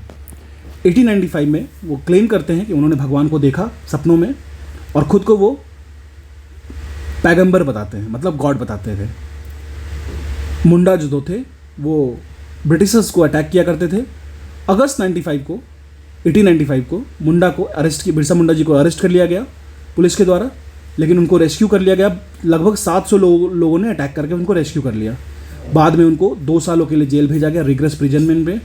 1900 में, ठीक है ना, 1900 में वो मर जाते हैं, ठीक है। अब देखिए, अब मुंडा विद्रोह कब ज़्यादा तीव्र हुआ? 1899 ईस्वी में, जब कई स्थानों पर अंग्रेजों को हराया गया। 3 फरवरी 1900 ईस्वी को बिरसा मुंडा को गिरफ्तार कर लिया गया। 9 जून 1900 ईस्वी को हैजा के कारण उनकी मृत्यु हो गई। कहा जाता है कि हैजा से मरे, हालांकि ये बहुत लोग इसको नहीं भी मानते हैं। विद्रोह के परिणाम स्वरूप खूटकटी व्यवस्था पुनः लागू कर दी गई। छोटा नागपुर काश्तकारी अधिनियम 1908 पारित कर दिया गया। ये दोनों पॉइंट याद रखिएगा, ठीक है। चलिए अब हम लोग 1857 ईस्वी की क्रांति की बात करेंगे।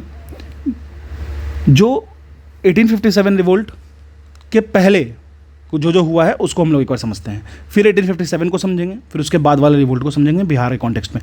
अभी मैं प्रॉपर बिहार के कॉन्टेक्स्ट में बात कर रहा हूँ।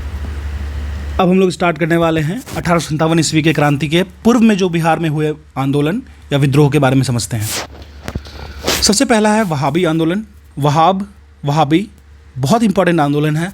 वहाबी कम्युनिटी था जो कि ब्रांच था मुस्लिम रिलीजन का, ठीक है। वेस्टर्नाइजेशन का बहुत विद्रोह करते थे ये लोग। वहाबी का मतलब होता है एक ऐसा डिसाइपल जो कि अब्दुल वहाब को फॉलो करते थे। कहाँ के? अब्दुल वहाब ऑफ नजद, ये अरेबिया से बिलोंग करते थे। फाउंडर ऑफ वहाबी मूवमेंट की बात कर ले, सैयद अहमद बरेलवी, रायबरेली यूपी से बिलोंग करते थे। 1821 में बिहार में अपॉइंट हुए थे एज ए 4 खलीफाज के तौर पे। चारों खलीफाज के नाम मैं आपको बताता हूँ। विलायत अली खान, इनायत अली खान, साद मोहम्मद हुसैन जो पटना के थे, और फरहत हुसैन। मेन सेंटर वहाबी आंदोलन का पटना था, बिहार, इसलिए इसको हम लोग डोमिनेटिंग वे में पढ़ेंगे। वहाब आंदोलन के प्रवर्तक थे अब्दुल अल वहाब थे। उन्होंने अरब क्षेत्र में इसको प्रारंभ किया था। भारत में इसको सैयद अहमद बरेलवी जो रायबरेली से बिलोंग करते थे ने नेतृत्व प्रदान किया। प्रारंभ में इस विद्रोह का उद्देश्य धार्मिक सुधार, ठीक है, रिलीजियस रिफॉर्म था, लेकिन बाद में राजनीतिक सुधार एवं आंदोलन के रूप में बदल गया। भारत में इस विद्रोह के 2 केंद्र थे। प्रथम सेंटर था, फर्स्ट सेंटर सितना, जो कि पश्चिमोत्तर सीमा पे है, तथा दूसरा सेंटर था पटना। पटना केंद्र से धन एवं स्वयंसेवकों को सितना भेजा जाता था, याद रखिएगा, ठीक है। सैयद अहमद बरेलवी की बात कर लें, ने पटना में अपने 4 प्रतिनिधि चुने। मैंने आपको बताया था ऑलरेडी, उन्होंने 4 खलीफाज को अपॉइंट किया, इनायत अली, विलायत अली, फरहत अली और मोहम्मद हुसैन। ये नाम याद रखिएगा। बंगाल का फराइजी आंदोलन जो था वो वहाबी आंदोलन से ही प्रेरित था, ये चीज़ याद रखिएगा। वहाबी से प्रेरित था फैराजी, ठीक है, वर्क फ्रॉम होम, ऐसे याद रखिएगा। वहाबी आंदोलन के दमन के लिए 1863 ईस्वी में अम्बाला तथा 1865 ईस्वी में पटना अभियान चलाया गया। वहाबी नेताओं को कारावास तथा मृत्युदंड की सजा दी गई। अंततः आंदोलन को दबा दिया गया, ठीक है। तो वहाबियों के बारे में बेसिक पर्पज़ था सोशल रिफॉर्म, लेकिन बाद में ये पॉलिटिकल एंड इकोनॉमिकल फेसिस में टर्न आउट हो जाता है, ठीक है। चलिए अब हम लोग नोनिया विद्रोह के बारे में जान लेते हैं। नोनिया विद्रोह को पढ़ते हैं 1770 से लेके 1800 ईस्वी तक, ठीक है। नोनिया विद्रोह, चलिए। बिहार में सोरा उत्पादक वर्ग नोनिया द्वारा यह विद्रोह किया जाता था, याद रखिएगा। अगर हम लोग नोनिया रिवोल्ट की बात करें 1717 से लेके 1800 ईस्वी तक, तो एक चीज़ होता है सोरा, जिसको कहते हैं सॉल्ट पीटर, ये याद रखिएगा, सॉल्ट पीटर। अगर इसका हम लोग केमिकल नेम देखें तो केमिकल सिंबल देखें तो KNO3, ठीक है, इसी को सोरा कहते हैं। एक चीज़ आप याद रखिएगा, KNO3 को पोटासियम नाइट्रेट कहते हैं। यहाँ से एक साइंस का क्वेश्चन मैं आपको बता देता हूँ। सोडियम एंड पोटासियम ये बहुत ज़्यादा रिएक्टिव होता है। इवन आप इसको खुले एयर में रखिएगा ना तो ये बर्न कर जाएगा। तो इसको हम लोग कहाँ पे रखते हैं? इसको हम लोग केरोसिन में डिप करके रखते हैं, ठीक है। तो ये बात भी ध्यान रखिएगा। अगर आपको जनरल साइंस में कोई इशू है तो आप जनरल साइंस मैंने घटना चक्र की फिजिक्स एंड केमिस्ट्री कंप्लीट डाल रखी है घटना चक्र की विथ प्रॉपर चैप्टर एक्सप्लेनेशंस, तो उसको पढ़ने का तो कहीं कुछ पढ़ने की जरूरत नहीं पड़ेगी, तो आप एक बार उसको देख सकते हो। इसके साथ साथ मैंने बिहार की एक प्लेलिस्ट बना के रखा हूँ, उसमें मैप के थ्रू मैंने डिफरेंट टॉपिक्स को ख़त्म किया। जैसे बिहार का जो भी हो गया, मिनरल्स हो गया, डैम्स हो गया, नेशनल पार्क हो गया, सॉइल हो गया, ये सब चीज़ को वहाँ पे देखा है, ठीक है। इंडस्ट्रीज़ इन बिहार को एक जगह किया है। फिर आई दृष्टि घटना चक्र की already modern Indian history Bihar की कंप्लीट है, साथ में ही ज्योग्राफी कंप्लीट है, ठीक है। बिहार की कॉन्टेक्स्ट में बहुत सारा देख सकते हो। Indian state forest report, Bihar state forest report, उसके साथ साथ सेंसस मेरा बिहार का और इंडिया का दोनों कंप्लीट है, 68 के टाइम में मैंने कर दिया था। इकॉनमी सर्वे एंड बजट मैं रिसेंट वाला लाऊंगा बिहार के कॉन्टेक्स्ट में, ठीक है। तो आप उसको देख के फ़ायदा ले सकते हो, डेफिनेटली फ़ायदा होगा अगर आप उसको देखते हो तो। नोनिया विद्रोह की बात कर लेते हैं। तो बिहार में सोरा उत्पादक वर्ग नोनिया द्वारा यह विद्रोह किया गया था। नोनिया के बारे में बात कर ले, सोरा के बारे में बात कर लेते हैं। Salt Peter, KNO3 potassium nitrate कहते हैं इसको। सोरा का उपयोग बारूद बनाने में किया जाता है। बिहार में सोरा उत्पादन कहाँ कहाँ होता है? मुजफ्फरपुर, सारण, हाजीपुर, पूर्णिया। ये याद रखिएगा, मुजफ्फरपुर, सारण, हाजीपुर, पूर्णिया वाले रीजन में ज़्यादा होता है। बिचौलिए कच्चा सोरा, मतलब कच्चा सोरा जो होता था ब्रिटिश कारखाने को देते थे और उससे उनको मुनाफा होता था। जैसे मान लीजिए कहते हैं ना कि बीच वाला, जैसे ये लोग नोनिया समुदाय बनाते थे, नोनिया खोज के लाते थे, खोद के लाते थे, और बीच में एक मिडिल मैन होता था, वो पहुंचाता था ब्रिटिश के फैक्ट्री में। तो ये मिडिल मैन क्या करता था, जो प्रॉफिट होता था उसमें मेजर पोर्शन को खा जाता था, ठीक है। इससे परिणाम क्या होगा? बिल्कुल जैसे फार्मर रिवोल्ट हुआ था इंडिया में, अभी भी बीच वाले मिडिल मैन अगर प्रॉफिटेबल होंगे तो फिर रिवोल्ट तो होगा। तो नोनिया समुदाय ने गुप्त रूप से सोरा बेचना शुरू कर दिया। कहाँ पे? तो ये लोग असम वाले रीजन की तरफ जाने लगे, ठीक है। अब असम वाले रीजन की तरफ जाने लगे तो ब्रिटिश को लॉस होने लगा, तो अंग्रेज इस पर रोक लगाने लगे, जिसके विद्रोह में नोनिया समुदाय ने विद्रोह कर दिया। अंततः अंग्रेजों द्वारा विद्रोह को दबा दिया गया। फाइनल तो ये होता था, एडमिनिस्ट्रेटिकली बहुत वो लोग स्ट्रांग थे, फिनेंशियली वो लोग बहुत स्ट्रांग थे, और वेपन्स से भी वो लोग काफ़ी ज़्यादा लैस रहते थे, तो बहुत ईजी हो जाता था टू सप्रेस एनी रिवोल्ट। और अब ये लोग क्या थे, मतलब जो कोई ट्राइबल होंगे वो उनके पास क्या होगा? तीर होगा, भाला होगा, उससे वो कितना वॉर कर सकते हैं, ठीक है। तो नोनिया कम्युनिटी सॉल्ट पीटर बनाती थी फ्रॉम सॉल्ट पीटर सॉइल पे। चलिए, तो ये हो गया नोनिया रिवोल्ट। अब हम लोग पढ़ते हैं लोटा रिवोल्ट। नाम सुन के थोड़ा अजीब लग रहा होगा, लेकिन लोटा रिवोल्ट हमारे बिहार में हुआ। सेंटर कहाँ था? मुजफ्फरपुर। मुजफ्फरपुर के कैदियों, जेल में कैदियों के द्वारा किया गया था। देखिए दिक्कत ये था ना कि मांगते थे वो पीतल का लोटा, उनको मिलता था मिट्टी का लोटा, ठीक है। हमारे हर जगह मेटल की बहुत ज़्यादा वो है, मेटल में पानी पीने का शौक बहुत होता है और फिर हेल्थ के लिए भी बेनिफिशियल होता है। ठीक है, तो यह विद्रोह मुजफ्फरपुर जेल के कैदियों द्वारा किया गया था। जेल में कैदियों को पहले पीतल का लोटा दिया जाता था, बाद में सरकार ने इसको मिट्टी का लोटा देना स्टार्ट कर दिया था। इसमें आपको याद क्या रखना पता है, लोटा रिवोल्ट कब हुआ था और कहाँ पे हुआ था। इसका मेन सेंटर मुजफ्फरपुर के जेल में कैदियों के द्वारा। ठीक है, कैदियों ने इसका कड़ा विद्रोह किया और 1856 ईस्वी में विद्रोह कर दिया। इसका परिणाम क्या हुआ, रिजल्ट क्या हुआ, अंग्रेज सरकार को पुनः कैदियों को पीतल का लोटा देना पड़ा था। ठीक है, मतलब यहाँ पे ये लोग जीत गए थे। ठीक है, बेसिक है, इसमें बहुत कुछ ज़्यादा पढ़ने की जरूरत नहीं है। आगे बढ़ते हैं। अब आते हैं हम लोग अपने मेन 1857 के रिवोल्ट और हमारा बिहार किस तरीके से जुड़ा हुआ है। बाबू कुंवर सिंह को हम लोग जानेंगे। ठीक है, 1857 रिवोल्ट में किस तरीके से पीर अली के सेक्रीफाइस को समझेंगे, किस तरीके से बिहार के जो डोमिनेटिंग एजेंट्स रहे हैं बिहार में, जो 1857 रिवोल्ट के एक स्पार्क दिए थे, उनके बारे में पढ़ेंगे। ठीक है, 10 मई 1857 मेरठ यूपी, आपको याद होना चाहिए। लेकिन हम लोग अभी इंडिया की बात नहीं करेंगे, अब हम लोग बात करेंगे बिहार के कॉन्टेक्स्ट में। तो सबसे पहले 12 जून 1857 की बात करते हैं। स्टार्ट तो हुआ था 10 मई 1857 को मेरठ यूपी में, लेकिन भूल जाइए उसको। पहला इंसिडेंस 12 जून 1857 में होता है। बिहार, जो कि अभी प्रेजेंट डे झारखंड में जो रीजन है, देवघर डिस्ट्रिक्ट, रोहिणी विलेज, ये याद रखिएगा। ठीक है, Deoghar district and Rohini village. ठीक है, देवघर डिस्ट्रिक्ट रोहिणी विलेज में 32वीं नेटिव इन्फेंट्री थी, याद रखिएगा 32nd 32वीं नेटिव इन्फेंट्री थी, जो कि पुलिस वाले की थी। अगर 34वीं नेटिव इन्फेंट्री तो ये मंगल पांडे से बिलोंग करती है, तो ये याद मत रखिएगा। देखिए दिमाग में यही सब चीज़ें वो करती हैं, वेरी करती हैं। 34वीं जो थी नेटिव इन्फेंट्री वो मंगल पांडे से बिलोंग करती थी, 32वीं जो है वो पुलिस, जो बिहार वाली। ठीक है, अब देखिए बिहार में 1857 की क्रांति 12 जून 1857 को देवघर जिले में रोहिणी गांव में 32वीं इन्फेंट्री रेजिमेंट के सैनिकों के विद्रोह से हुआ शुरू। इस विद्रोह में लेफ्टिनेंट नॉर्मन लेस्ली एवं सर्जन डॉक्टर ग्रांट मारे गए थे। तो 2 लोगों का डेथ हुआ था, एक थे मेजर नॉर्मन लेस्ली और एक थे सर्जन डॉक्टर ग्रांट। इन दोनों का डेथ हो गया था। ठीक है, अब ये लोग अटैक किए तो ये दोनों मारे गए। रोहिणी के विद्रोह को मेजर मैकडोनाल्ड द्वारा दबा दिया गया। अब बाद में मेजर मैकडोनाल्ड आते हैं और वो इसको सप्रेस करते हैं। विद्रोही सैनिक को फांसी दे दिया जाता है, जो सैनिक विद्रोही रहते हैं उसको फांसी दे दिया जाता है। पटना में विद्रोह का नेतृत्व 3 जुलाई को पटना सिटी के एक पुस्तक विक्रेता, जो सोचो बुक सेलर हैं, वो पीर अली ने किया।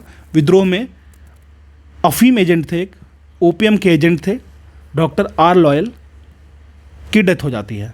लेकिन कमिश्नर टाइलर जो थे विद्रोह को दबा देते हैं। पीर अली सहित 17 व्यक्तियों को फांसी की सज़ा दी जाती है। मतलब वो लोग कुछ ट्रायल भी नहीं करते, सोचते भी नहीं, सीधे फांसी, आप समझ लो। ठीक है, तो उस वक्त के आप ये कह सकते हो अफीम एजेंट थे डॉक्टर आर लॉयल, उनकी डेथ हो जाती है। लेकिन उनके जो कमिश्नर थे विलियम टाइलर, ये याद रखिएगा विलियम टाइलर थे, उन्होंने विद्रोह को दबा देते हैं और साथ में ही पीर अली जी को 17 व्यक्तियों को, पीर अली के साथ 17 व्यक्तियों को फांसी हो जाती है। ठीक है, तो इस बात का ध्यान रखिएगा, पीर अली को फांसी हो जाती है और पीर अली जो है ना वो आर लॉयल को मार देते हैं, जो अफीम एजेंट थे वो। अब ये जो दानापुर पुलिस हेडक्वार्टर में मेजर जनरल लॉयल जो थे, वो रिवॉल्यूशंस को जुलाई 1857 में कमान में लेते हैं। इस बात को हम लोग आगे देखते हैं। लेकिन 25 जुलाई 1857 की बात करते हैं। मुजफ्फरपुर में कुछ असंतुष्ट सैनिकों ने कुछ अंग्रेज अधिकारियों की हत्या कर दी। उसी दिन दानापुर में 3 रेजिमेंटों के सैनिकों ने भी विद्रोह किया। सैनिकों ने साहबाबाद जिले में प्रवेश कर जगदीशपुर के जमींदार बाबू कुंवर सिंह जी से मिलकर विद्रोह को प्रारंभ किया। अब ये जो टोटल शिफ्ट था वो जमींदार ऑफ जगदीशपुर कुंवर सिंह के हाथ में जा रहा था। तो अब लीड कौन करेंगे, तो हमारे बाबू कुंवर सिंह जी करेंगे। ठीक है, अभी कुछ दिन पहले अमित शाह जी ने इनके गांव में साहबाबाद में जगदीशपुर में कुछ किया था बहुत बड़ा, आप मुझे कमेंट सेक्शन में बताइएगा। ठीक है, बाबू कुंवर सिंह के नाम पे ही। उनके ब्रदर भी थे अमर सिंह जी, उन्होंने भी इस रिवोल्ट में बहुत ही एक्टिवली पार्टिसिपेट किया था। ठीक है, उनके एक भतीजा भी थे, उनके बाद में करते हैं। कुंवर सिंह बॉम्ब्स बनाना स्टार्ट करते हैं। एमिनिशंस एंड गन्स को अपने फोर्ट में जगदीशपुर में रखना, मतलब वॉर के रूप में आने की कोशिश करने लगते हैं। ठीक है, 30 जुलाई को सरकार ने तत्कालीन सारण, तिरहुत, चंपारण और पटना जिलों में सैनिक शासन लागू कर दिया जाता है। विद्रोही सैनिकों के एक झुंड ने भागलपुर तथा गया पहुंचकर जेल से 400 कैदियों को मुक्त करा देते हैं। उन्होंने टिकारी राज पर हमला कर 10,000 रुपये लूट लिए। मतलब ये सब इंसिडेंट्स बता रहा है जो कि आपको जानना जरूरी है, ठीक है। जगदीशपुर के जमींदार बाबू कुंवर सिंह ने बिहार में हुए 1857 की क्रांति को नेतृत्व प्रदान किया।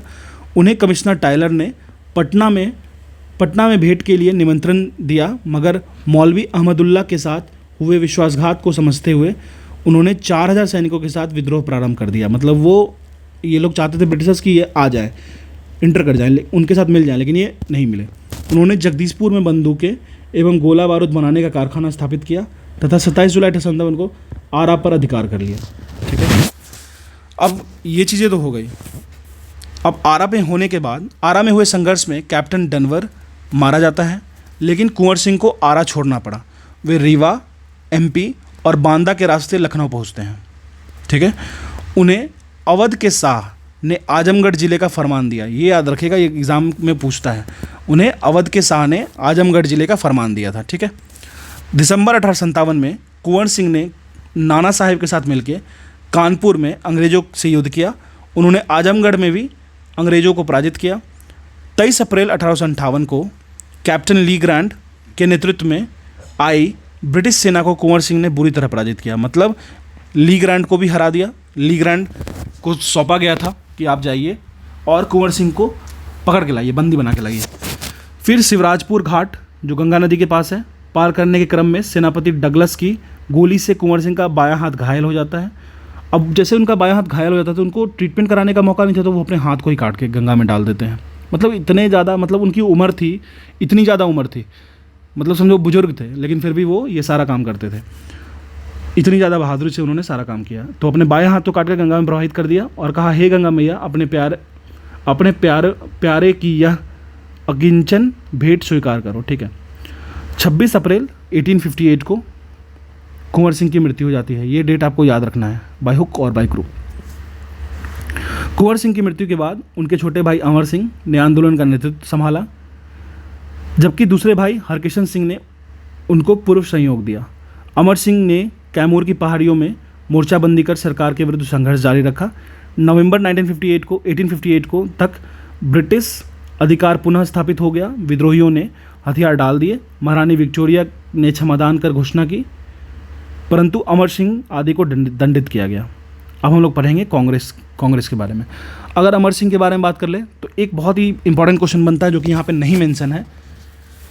अमर सिंह एक पैरेलल गवर्नमेंट फॉर्म करते हैं, हरकिशन सिंह उसके हेड करते हैं। अमर सिंह की डेथ हो जाती है यूपी गोरखपुर जेल में इलनेस की वजह से। 16 जून 1857 को 3 सैनिकों को फांसी होती है और 32nd रेजिमेंट इन्फेंट्री शिफ्ट हो जाती है भागलपुर में। ये भी याद रखिएगा, ठीक है। अब हम लोग बात करेंगे कांग्रेस की स्थापना बिहार के कॉन्टेक्स्ट में। अब स्टार्ट करते हैं कि किस तरीके से कांग्रेस का स्थापना और कांग्रेस के फाउंडेशन से बिहार का रिलेशन। 28 दिसंबर 1885 को बॉम्बे के गोकुलदास तेजपाल संस्कृत कॉलेज कह लीजिए, स्कूल कह लीजिए, याद रखिएगा, लेकिन नाम याद होना चाहिए आपको। गोकुलदास संस्कृत विद्यालय, वहाँ पे एओ ह्यूम के द्वारा भारतीय राष्ट्रीय कांग्रेस की स्थापना की गई, ठीक है। अगर हम लोग फर्स्ट सेशन की बात करें, प्रथम अधिवेशन की, जो कि बिहार का बहुत फेवरेट क्वेश्चन है, जिस तरीके से बाबर कुंवर सिंह जी के बारे में या फिर राजकुमार शुक्ल जी के बारे में पूछता है। प्रथम अधिवेशन की अध्यक्षता WC बैनर्जी ने की। उमेश चंद्र बैनर्जी ने फर्स्ट सेशन को प्रिसाइड किया था बॉम्बे में। अगर इस अधिवेशन की बात करें, टोटल 72 डेलीगेट्स प्रतिनिधियों ने भाग लिया था, लेकिन बिहार से इसमें कोई शामिल नहीं हुआ था। कांग्रेस के दूसरे अधिवेशन में बिहार से 31 प्रतिनिधियों ने भाग लिया था, ठीक है। जब इनको पता चल गया होगा कि चलो यहाँ पे कुछ मतलब लंच वंच भी मिलेगा, चले गए होंगे। मतलब मजाक कर रहा हूँ, ठीक है, इमोशनल नहीं होना इन चीज़ों पे। अब देखिए, तो सेकंड सेशन में आपको पता चल गया कि 72 डेलीगेट्स में, पहले सेशन में 72 डेलीगेट्स में एक भी मेंबर बिहार से नहीं थे। सेकंड वाले में टोटल 31 प्रतिनिधि बिहार से भाग लिए थे। बिहार में हुए कांग्रेस के अधिवेशन को समझते हैं। 27वां अधिवेशन हुआ है बिहार में 1912 ईस्वी में, बांकीपुर पटना में, और इसके अध्यक्ष थे R.A. Mudholkar ji. Very important question, very very very important box. 37वां, फिर देखो अब इसमें 10 ऐड कर देना। 37वां अधिवेशन 12 से 10 22 में हुआ, गया में, और CR दास इसको लीड किए थे। 54वां अधिवेशन की बात कहते हैं, लेकिन अब ये बिहार में नहीं है, प्रेजेंट डे झारखंड में है, लेकिन उस वक्त बिहार में था, इसलिए इसको काउंट करते हैं। 54वां अधिवेशन की बात करें 1940s में हुआ, रामगढ़ जो कि प्रेजेंट डे झारखंड में है, इसको लीड किए थे मौलाना अबुल कलाम आज़ाद। ये टेबल आपको याद होनी चाहिए। सेकेंड सेशन में 31 मेंबर थे बिहार से। थर्ड सेशन का भी जान लेते हैं, 2 मेंबर थे बिहार से। ठीक है, मैंने आपको ऑलरेडी बता दिया।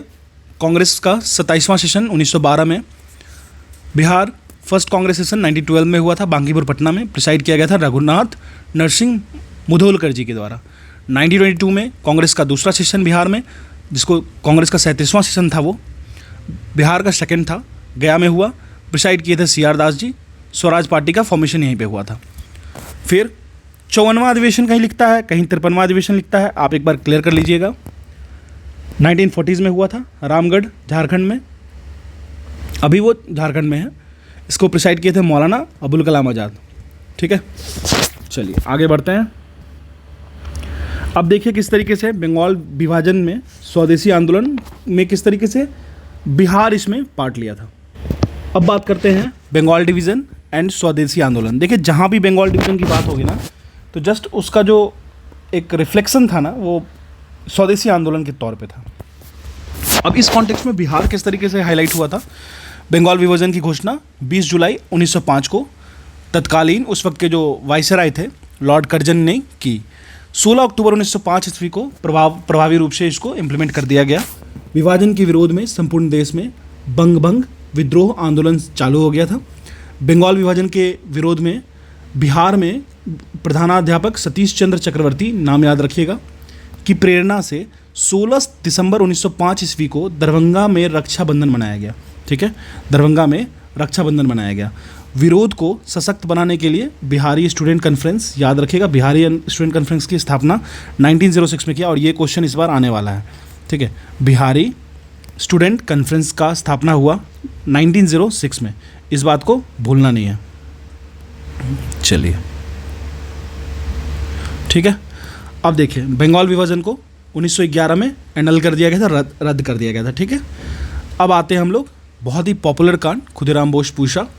आपको पता होगा खुदीराम बोस जी के बारे में, बहुत ही ज़्यादा प्रोमिनेंट फिगर और यंग में बहुत ही ज़्यादा रिवोल्यूशनरी माइंडेड। ठीक है, मुजफ्फरपुर बम कांड 1908 ईस्वी, मुजफ्फरपुर में 30 अप्रैल 1908 ईस्वी को खुदीराम बोस और प्रफुल्ल चंद्र चाकी को ने जज किंग्सफोर्ड की हत्या का प्रयास किया। मारने गए थे किंग्सफोर्ड को, लेकिन जब उन्होंने उनके बग्गी मतलब गाड़ी पे बम फेंका ना, तो गाड़ी में बैठे थे प्रिंगले कैनेडी, जो कि इंडिया के बारे में सॉफ्ट कॉर्नर रखते थे, इंडियंस के लिए सॉफ्ट कॉर्नर्स रखते थे। और कैनेडी ही नहीं बैठे थे, उनकी पत्नी और बेटी बैठी थी, और जिनसे क्या होता है, उनकी बेटी और पत्नी का डेथ हो जाता है इसमें। तो ये काफ़ी ज़्यादा एक डिवास्टेटिंग था। पता नहीं ऐसा क्यों होता था, सारे गोरे एक लगते थे इन लोगों को, क्योंकि आप याद करो उधम सिंह जो जाते हैं, जब 1919 13 अप्रैल 1919 का जो जालियांवाला मैशकरे का बदला लेने जाते हैं सरदार उधम सिंह, 1940s में जो मारने जाते हैं, तो वहाँ भी वो गलत लोगों को मार देते हैं। ठीक है, हैरी डायर को नहीं मार पाते हैं, किसी और डायर को मार देते हैं। तो मतलब ये चीज़ों का थोड़ा ध्यान नहीं रख पाते थे इंडियंस। घटना के बाद ये दोनों रेलवे लाइन्स से समस्तीपुर भाग निकले। समस्तीपुर आपको पता होगा। प्रफुल्ल चंद्र चाकी ने गिरफ्तारी से बचने के लिए आत्महत्या कर ली। हालांकि कहीं कहा जाता है गिरफ्तारी से बचने के लिए, कहीं कहा जाता है गिल्ट में, मतलब उनको इतना गलानी होने लगा ना कि मतलब उन्होंने गलत लोगों को मार दिया, गलत के साथ साथ उनको मारा, उनकी बच्ची को मार दिया। और फिर वो लोग, वो जो जिनकी डेथ हुई थी, वो इंडियंस के लिए बहुत ज़्यादा सॉफ्ट कॉर्नर रखते थे। ठीक है, तो लेकिन खुदीराम बोस पूसा में पकड़े गए। खुदीराम बोस को 18 वर्ष की आयु में 11 अगस्त 1908 ईस्वी को फांसी की सज़ा दे दी गई। ठीक है, अब हम लोग बात करेंगे होम रूल लीग के बारे में। ठीक है, होम रूल लीग आंदोलन बिहार की बात करते हैं। 1916 ईस्वी में एनी बेसेंट के नेतृत्व में मद्रास तथा बाल गंगाधर तिलक के नेतृत्व में पुणे में होम रूल लीग की स्थापना की गई। ठीक है, पहले बाल गंगाधर तिलक पुणे में करते हैं, फिर एनी बेसेंट के द्वारा किया जाता है। ये अप्रैल में करते हैं, सितंबर में करते हैं, एक बार कंफर्म कर लीजिएगा। ठीक है, बिहार में 16 दिसंबर 1916 ईस्वी को मौलाना मजहरूल हक, याद रखिएगा। देखिए एक चीज़ मैं आपको याद दिलाता हूँ, होम रूल मजहरूल ऐसे याद कर सकते हैं आप। ठीक है, तो मौलाना मजहरूल हक की अध्यक्षता में होम रूल लीग की शाखा की स्थापना की गई। ठीक है, उसके बाद अगर हम लोग इसमें और प्रोमिनेंट फिगर्स की बात करें, खान बहादुर खान, सरफराज हुसैन खान एवं राय बहादुर, पूर्णेंदु नारायण सिन्हा उपाध्यक्ष तथा चंद्रवंशी शाह एवं वैद्यनाथ नारायण सिंह सचिव बनाए गए। ठीक है, इसी तरीके से एनिमेशन की बात कर ले, पहली बार 18 अप्रैल 1980 को एवं दूसरी बार 25 जुलाई 1980 को पटना आई। ये भी फैक्ट याद रखिएगा। एनिमेशन जो थी, जो कि इंडियंस की बहुत ज़्यादा सपोर्ट करती थी, पहली बार 18 अप्रैल 1918 को और दूसरी बार 25 जुलाई 1918 को। 1918 में ही 2 बार आई थी, अप्रैल में और जुलाई में। 18 जुलाई ये याद रखने की जरूरत नहीं है, बस इतना याद रखिएगा 2 बार आई थी 1918 में और 18 जुलाई और 25 जुलाई को। उन्होंने होम रूल के विचारों में सबको अवगत कराया। इस आंदोलन का उद्देश्य ब्रिटिश साम्राज्य के अधीन रहते हुए संवैधानिक तरीके से स्वशासन प्राप्त करना था। मतलब ब्रिटिश के अगेंस्ट बहुत ज़्यादा नहीं जाना है, उनके अधीन ही रह के सेल्फ रूल कैसे अचीव करना है। ठीक है, चलिए अब बात करते हैं हम लोग गांधी जी के एंट्री से। पीजेंट रिवोल्यूशन बिहार में। ठीक है, सबसे पहले चंपारण सत्याग्रह की बात करेंगे। गांधी जी का पहला सत्याग्रह था इंडिया में 1970 ईस्वी में। चंपारण के किसानों के लिए 3 कटिया प्रणाली प्रचलित की गई थी, मतलब 3/20। इसके तहत किसानों के प्रति 20 कट्ठे में से 3 कट्ठे में नील की खेती करना अनिवार्य था। मतलब आप खेती कीजिए, there is no restrictions on that, लेकिन 20 कट्ठे में से 3 कट्ठे में आपको इंडिगो की फार्मिंग करनी थी। पहली चीज़, आखिर इसमें दिक्कत क्या था? दिक्कत ये था, इंडिगो की खेती बहुत मुश्किल से होती थी। दूसरी बात ये थी, इंडिगो जो होता है प्लांट, वो लैंड को थोड़ा बैरन करता है, लैंड को थोड़ा फर्टाइल कम कर देता है। तीसरी चीज़ थी, जो उपज में जितनी मेहनत लगती थी इनको उगाने में, उतना इनको रेमिटेंस, उतना रिटर्न मिलता नहीं था। ठीक है, तो इसलिए दिक्कत थी। ठीक है, और कंपल्सन भी था, कभी भी कंपल्सन आता है तो लोग वैसे भी वो हो जाते हैं।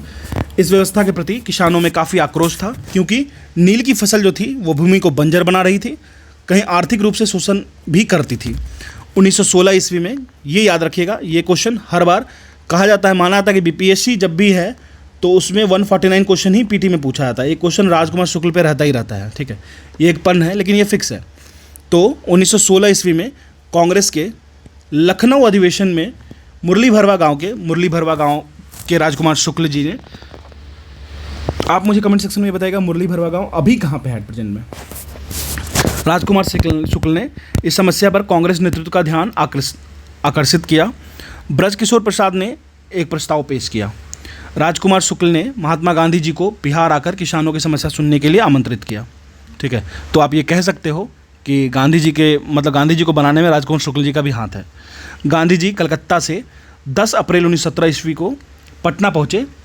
15 अप्रैल, देखिए इनकी एक एक टाइमलाइन, एक एक डेट आपको याद रखनी है, आप इससे बच के भाग नहीं सकते हो। ठीक है, तो 10 अप्रैल 1917 ईस्वी को पटना पहुँचे।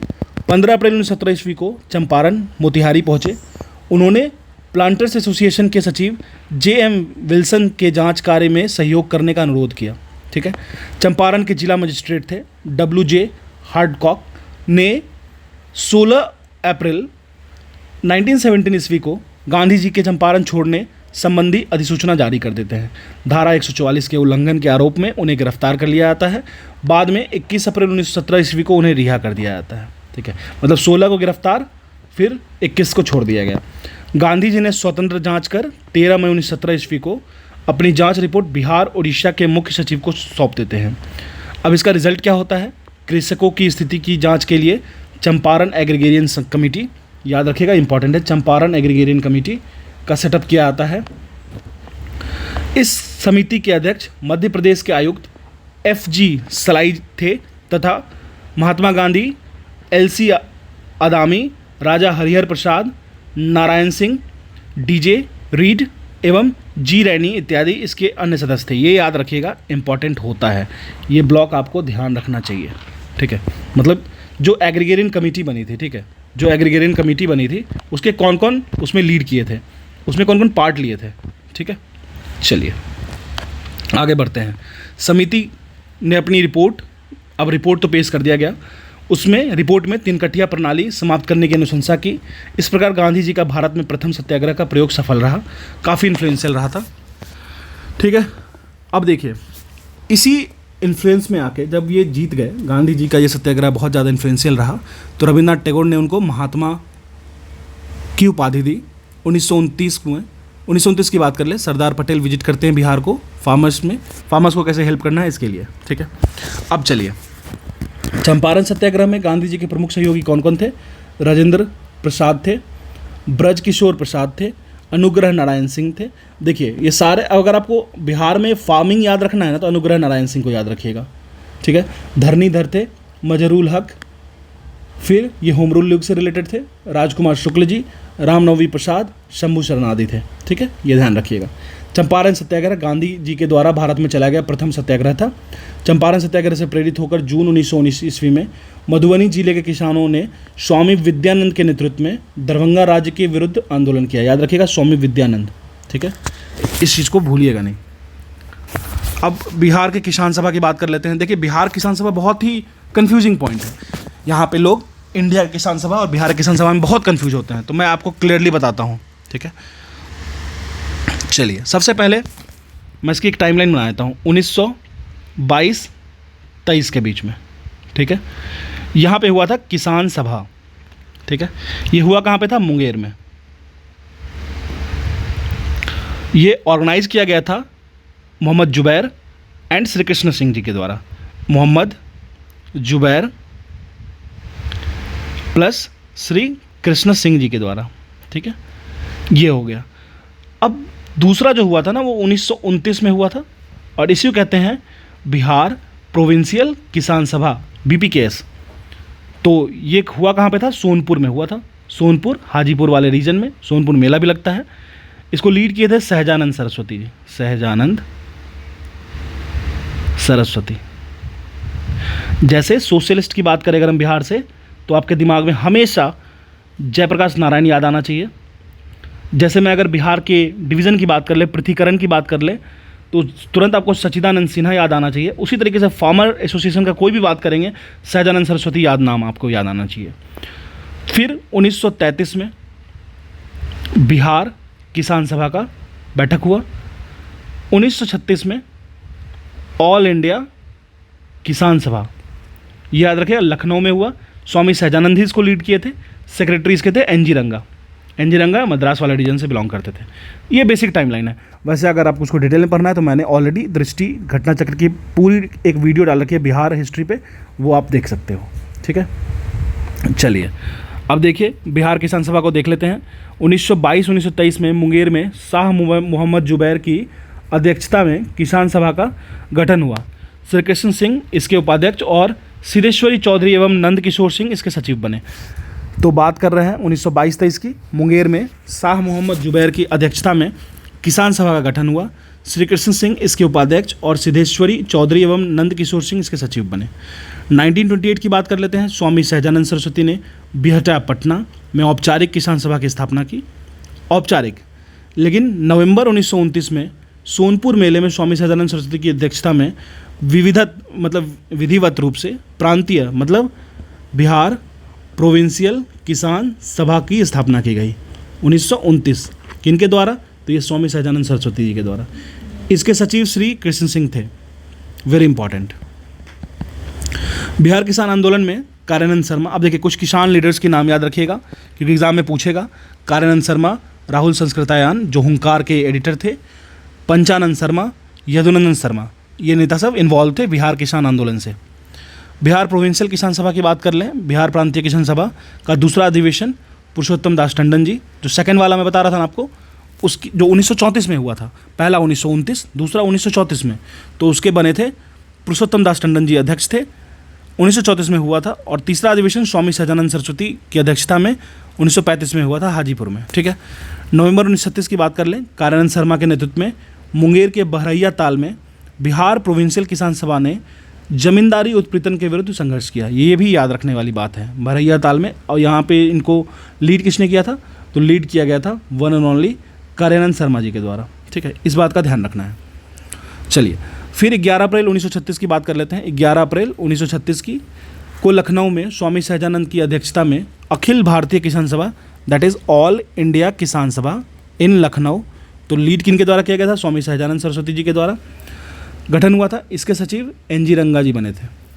किसान सभा का मुख्य उद्देश्य किसानों की समस्या को राष्ट्रीय स्तर पर लाना तथा उसका समाधान करना था।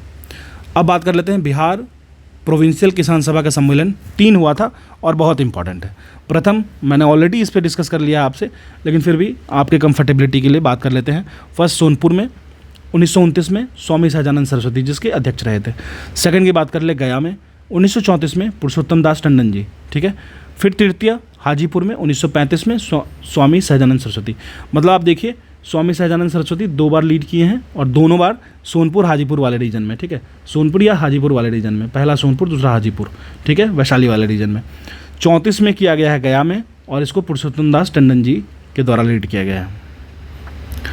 अब कुछ इंपॉर्टेंट किसान नेता को देख लेते हैं। यदुनंदन शर्मा, यमुना कारियन, यदुनंदन शर्मा गया वाले रीजन से बिलोंग करते थे। यमुना कायरी जो थे वो दरभंगा सारण से बिलोंग करते थे। राहुल संस्कृतायान, ये आपको पता होना चाहिए, सिवान वाले रीजन से थे। इन्होंने हुंकार में एडिटर किया है। ये अन्नावारी अंबारी जो सिवान में है वो वाले एरियाज थे। कारायण शर्मा जी मुंगेर वाले रीजन थे, बरहिया ताल वाले रीजन से। इन्होंने एक रिवॉल्यूशन को भी लीड किया था फॉर फार्मर्स। अब हम लोग बात करते हैं खिलाफत आंदोलन और बिहार के कॉन्टेक्स्ट में। अब हम लोग शुरू करते हैं किस तरीके से खिलाफत आंदोलन और उसका इम्पैक्ट क्या था बिहार पे। फर्स्ट वर्ल्ड वॉर के वक्त जो उनके फ्रेंड नेशंस थे, फ्रेंडली नेशंस, तुर्की के खलीफा के साथ अपमान जो किए थे, कौन किया था? ब्रिटिशर्स के द्वारा।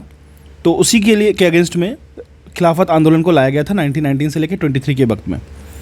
नवंबर 1919 में ईस्वी में पटना में हसन इमाम की अध्यक्षता में एक सभा आयोजित किया गया। इसमें शांति समारोह के बहिष्कार का आह्वान किया गया। फिर आया बात 19 मार्च 1920 ईस्वी को बिहार के सभी मुसलमानों ने हड़ताल में पार्ट लिया। 1920 ईस्वी में खिलाफत आंदोलन असहयोग आंदोलन के साथ साथ संचालित होता रहा, मतलब पैरेलल एक साथ ही चलते रहा, ठीक है। क्योंकि मुसलमान जो थे, मुस्लिम ब्रदर्स जो थे, वो उनके खलीफा के ऊपर जो उन्होंने उसकी बेइज्जती कर दी थी, उससे वो हर्टेड थे।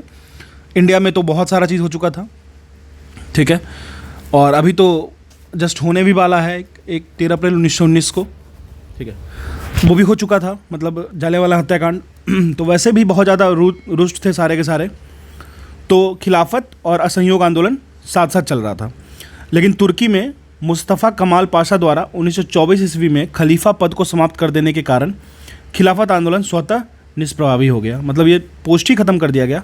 उसके बाद खिलाफत आंदोलन ऑटोमेटिकली डिसॉल्व हो गया।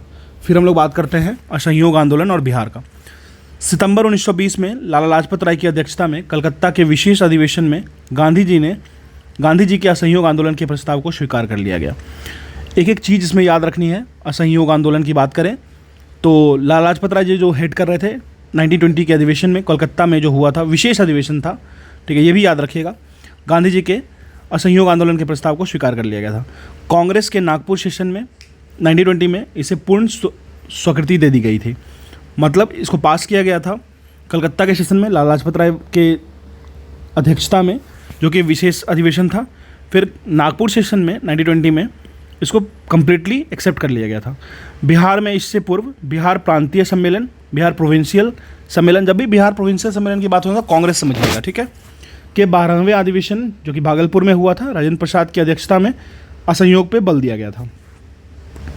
नवंबर 1920 की बात करें, साहबाबाद में नशाबंदी आंदोलन शुरू किया गया था। याद रखेगा, जब कोई पूछेगा ना कि साहबाबाद में नशाबंदी आंदोलन हुआ, ये किस कॉन्टेक्स्ट से रिलेटेड है, तो ये याद रखेगा असहयोग आंदोलन से रिलेटेड है, ठीक है, मतलब नॉन कोऑपरेशन मूवमेंट से रिलेटेड है। फिर असहयोग आंदोलन के क्रम में राजेंद्र प्रसाद, मजहरूल हक, ब्रजकिशोर प्रसाद, मोहम्मद शफी दाऊदी आदि नेताओं ने विधायिका के चुनाव से नाम वापस ले लिया। अब देखिए, आप बोलिए कि इतना नाम कैसे याद रखूं, आपको याद रखना पड़ेगा। मतलब एनसीएम से कौन जुड़े थे, सीडीएम से कौन जुड़े थे, शॉर्ट लॉ से कौन जुड़े थे, बंगाल डिवीज़न के वक्त कौन कौन से लीडर बिहार से जुड़े थे, होम रूल लीग से कौन जुड़े थे, नेम्स तो आपको याद रखना है। अगर आप नेम्स पे ग्रिप अच्छा कर लीजिएगा ना, तो कम से कम 2 क्वेश्चन तो आप लीड ले लीजिएगा किसी से भी, तो आपको ध्यान रखना है इस चीज़ों का। राजेंद्र प्रसाद ने वकालत का पेशा छोड़ दिया। अब ये पूछेगा आपसे कि राजेंद्र प्रसाद ने वकालत का जो पेशा था छोड़ा, वो किस रिवोल्ट के वक्त छोड़ा, वो किस आंदोलन के वक्त छोड़ा, ये सारी चीज़ें आपको ध्यान रखनी पड़ेगी। फिर उनके भाई राय साहब महेंद्र प्रसाद ने राय साहब की उपाधि लौटा दी और मजिस्ट्रेट पद से इस्तीफा दे दिया। ये क्वेश्चन बहुत बार पूछा भी जा चुका है ऑलरेडी बिहार में। असहयोग आंदोलन की बात करें, शिक्षा के वैकल्पिक साधन उपलब्ध कराने के लिए राष्ट्रीय महाविद्यालय की स्थापना की गई, नेशनल यूनिवर्सिटीज़ की। इसके प्राचार्य नेशनल यूनिवर्सिटी, ये भी याद रखिएगा, तो इसके जो प्राचार्य थे वो डॉक्टर राजेंद्र प्रसाद बने। राष्ट्रीय महाविद्यालय के प्रांगण में, अब इसी के प्रांगण में बिहार विद्यापीठ का उद्घाटन 6 फरवरी 1921 को गांधी जी के द्वारा किया गया। मजरूल हक इसके कुलाधिपति और ब्रजकिशोर प्रसाद कुलपति बने थे। अब ये सब चीज़ें आपको याद रखनी पड़ेगी, चाहे जो भी हो। 3 बार रिवीजन कीजिए, 2-3 बार वीडियो सुन लीजिएगा, आपको याद हो जाएगा ये सारा। असहयोग आंदोलन के दौरान मजरूल हक ने दीघा के पास मित्र खैरू मियाँ की से दान में प्राप्त भूमि पर सदाकत आश्रम की स्थापना की। ये बहुत इंपॉर्टेंट है। सदाकत आश्रम जहाँ बना हुआ है वो मजरूल हक के एक फ्रेंड थे, मित्र खैरू मियाँ, ठीक है, उनसे दान मिला था भूमि, उस पर ही बनाया गया था। 30 सितंबर 1921 ईस्वी को मजरूल हक ने सदाकत आश्रम से द मदरलैंड, ये क्वेश्चन बहुत इंपॉर्टेंट है, ये याद रखिएगा, द मदरलैंड है, मदरलैंड एक अलग है, दी मदरलैंड अलग है, ठीक है। तो दी मदरलैंड 30 सितंबर 1921 ईस्वी को मजरूल हक ने सदाकत आश्रम से दी मदरलैंड नामक एक अखबार निकाला जिसने राष्ट्रीय भावना का प्रचार प्रसार किया। तो ये न्यूज़पेपर था। वैसे मैं आपको एक लिस्ट दे दूंगा सारे न्यूज़पेपर का, रिवोल्यूशनरी एक्टिविटीज़ का एक लिस्ट बना के। 22 दिसंबर 1921 को युवराज प्रिंस ऑफ वेल्स का पटना आगमन हुआ। उस दिन पटना शहर में हड़ताल आयोजित किया गया, ठीक है। 5 फरवरी 1922 को चौरी चौरा की घटना, कहीं पे 4 फरवरी देता है, कहीं पे 5 फरवरी देता है, ठीक है। एनसीईआरटी में जो देता है उसको मान लीजिएगा, चलेगा। 5 फरवरी 1922 ईस्वी को चौरी चौरा की घटना के बाद गांधी जी द्वारा 12 फरवरी 1922 ईस्वी को असहयोग आंदोलन स्थगित कर दिया गया। चौरी चौरा को कहें कि वो वायलेंस था, दिस एंड दैट था, ठीक है। 13 अप्रैल 1919 में जो हुआ उससे ज़्यादा वायलेंट तो कुछ भी नहीं था, लेकिन चौरी चौरा हत्याकांड में पुलिस स्टेशन को फायर कर दिया गया था, जिसमें कुछ पुलिसमैन मतलब लाइव बर्न हो गए थे। इसी कारण गांधी जी ने इसको विड्रॉ कर लिया था। इसके विड्रॉ के बाद बहुत लोग गांधी जी से वो हो गए थे, इवन जवाहरलाल नेहरू या फिर सुभाष चंद्र बोस, बहुत सारा इश्यूज़ हो गया था गांधी जी के इस डिसीजन की वजह से। ब्रिटिश सरकार के से असहयोग आंदोलन के लिए मौलाना सज्जाद द्वारा इमारत शरिया संस्था का गठन फुलवारी में किया गया था, ठीक है। अब हम लोग एक बार असहयोग आंदोलन को देख लेते हैं, ठीक है। खिलाफत को समझिए, खिलाफत को बार बार देखने की ज़रूरत नहीं है, एक बार हम लोग एनसीएम को थोड़ा अच्छे तरीके से रिविजिट कर लेते हैं। एनसीएम की बात कर लें तो मेन लीडर थे डॉक्टर राजेंद्र प्रसाद, भागलपुर से। मैं लोकेशंस बता दे रहा हूँ, आपको समझ में आ जाएगा। भागलपुर से ये लीड किए थे डॉक्टर राजेंद्र प्रसाद। फिर इसी तरीके से ब्रजकिशोर प्रसाद थे, मजरूल हक थे, गोरख प्रसाद थे, गोरख प्रसाद मोतिहारी से थे, धरणीधर प्रसाद जी थे, शाह मोहम्मद हुसैन मुंगेर से थे, गुलाम इमाम जो पटना से थे, फिर एक थे बैकुंठ शुक्ला प्लस योगेंद्र शुक्ला, ये हाजीपुर से थे। इनको बैकुंठ शुक्ला वही हैं जिनको 6 महीने के लिए जेल में डाल दिया गया था, ठीक है। और बैकुंठ शुक्ला जी ने किल किया था फणींद्र नाथ घोष को, ठीक है। जो लाहौर कॉन्स्पिरेसी केस हुआ था ना, उसके जिसमें भगत सिंह वाला केस जो था, उसमें ये एक एजेंट बन गए थे गवर्नमेंट के, फणींद्र नाथ घोष। इनको मारा गया था बैकुंठ शुक्ला जी के द्वारा, ठीक है। और फिर उनको जेल, हाजीपुर जेल में रखा गया था, ये भी ध्यान रखिएगा। और 14 अप्रैल 1934 को किल कर दिया गया था। चलिए, इतना बेसिक हो गया, इससे ज़्यादा जानने की ज़रूरत नहीं है। 6 फरवरी 1921 को गांधी जी स्टार्ट करते हैं नेशनल कॉलेज एंड बिहार विद्यापीठ, ठीक है, ये ध्यान रखिएगा। 1921 में जो वाइसराय थे वो लॉर्ड रीडिंग थे। 22 दिसंबर 1921 की बात कर ले, Prince of Wales Patna visit करते हैं, ये क्वेश्चन पूछता है, तो उनको अपोज करने के लिए एक स्ट्राइक होता है टाउन में। मौलाना मजरूल हक 2 न्यूज़पेपर स्टार्ट करते हैं, एक होता है सदाकत आश्रम, एक होता है द मदरलैंड। हम बार बार बता रहे हैं आपको, ठीक है। चलिए, अब हम लोग बात करेंगे नेक्स्ट राष्ट्रीय आंदोलन और बिहार में स्वराज पार्टी और बिहार से किस तरीके से जुड़ा हुआ है ये देखते हैं, ठीक है। चलिए, कांग्रेस का 37वां अधिवेशन 1922 ईस्वी में गया में हुआ। सबको पता है 1922 में कांग्रेस सेशन प्रिसाइड किसके द्वारा किया गया था? चित्तरंजन दास जी के द्वारा। वो सपोर्ट करते हैं entry in the council which was opposed by Congress बोल रहे थे कि हम लोग काउंसिल में नहीं एंटर करते हैं, लेकिन CR दास जो थे वो इसको सपोर्ट कर देते हैं।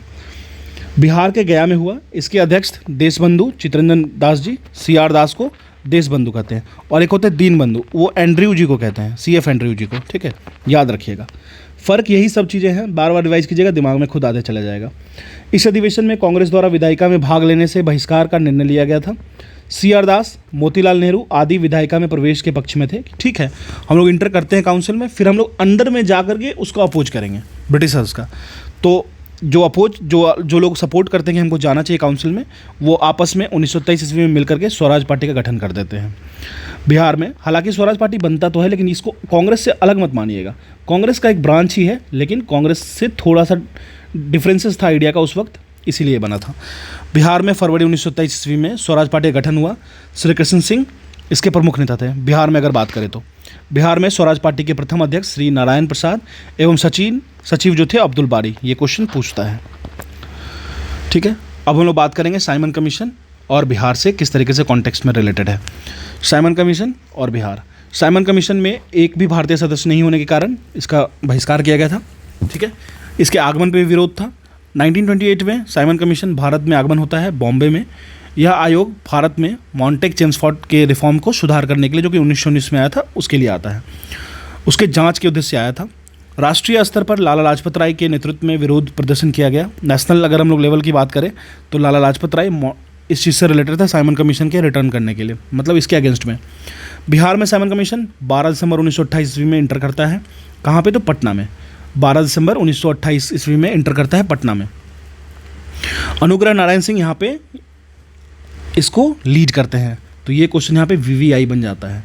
अनुग्रह नारायण सिंह इसको लीड करते हैं। बिहार के नौजवानों ने इसका विरोध किया था साथ साथ में इनके साथ मिलके। तो लीडर पूछेगा तो अनुग्रह नारायण सिंह इन बिहार याद रखिएगा। अगर इंडिया में पूछेगा तो लाला लाजपत राय जी। अब हम लोग बात करते हैं बिहार सोशलिस्ट पार्टी की। जब बिहार सोशलिस्ट पार्टी की बात हो, सोशलिज्म का बात हो, तो जयप्रकाश नारायण को कहीं भी आप भूल नहीं सकते हो। ठीक है, तो बिहार सोशलिस्ट पार्टी की बात कर लेते हैं। 1931 ईस्वी में गंगा शरण सिन्हा। अब देखिए, अगर आपसे पूछे कि सोशलिस्ट आइडियोलॉजी, सोशलिस्ट थॉट्स के कौन कौन थे, तो आपको ये नाम सारे याद रखने पड़ेंगे। कौन कौन नाम है? गंगा शरण सिन्हा, रामानंद मिश्रा, रामवृक्ष बेनीपुरी, ये सब बिहार सोशलिस्ट पार्टी संगठन को स्थापित करते हैं 1931 में। 1934 ईस्वी की बात कर लेते हैं। पटना के अंजुमन इस्लामिया हॉल में बिहार सोशलिस्ट पार्टी की औपचारिक स्थापना हुई, मतलब सिर्फ एक फॉर्मेलिटी होता है। इसके अध्यक्ष आचार्य श्री नरेंद्र देव जी बने थे और सचिव बने थे जयप्रकाश नारायण। इसके अन्य सदस्यों में रामवृक्ष बेनीपुरी, गंगा शरण सिन्हा, अब्दुल बारी, योगेंद्र शुक्ल आदि इन्वॉल्व थे। ठीक है, इस संगठन का मुख्य योगदान समाजवादी विचारों को बढ़ाने के लिए किसान मजदूरों को संगठित करने के लिए रहा था। ठीक है, तो ये वेरी इंपॉर्टेंट है। अब हम लोग बात करते हैं CDM की, सविनय अवज्ञा आंदोलन और बिहार के कॉन्टेक्स्ट में। कांग्रेस के लाहौर अधिवेशन 1921, आपको पता होगा लाहौर अधिवेशन में रावी नदी के किनारे। 1929 में पूर्ण स्वराज कंप्लीट इंडिपेंडेंस का डिमांड हुआ था। साथ साथ में सविनय अवज्ञा आंदोलन CDM सिविल डिसोबीडियंस मूवमेंट का प्रस्ताव पारित हुआ था।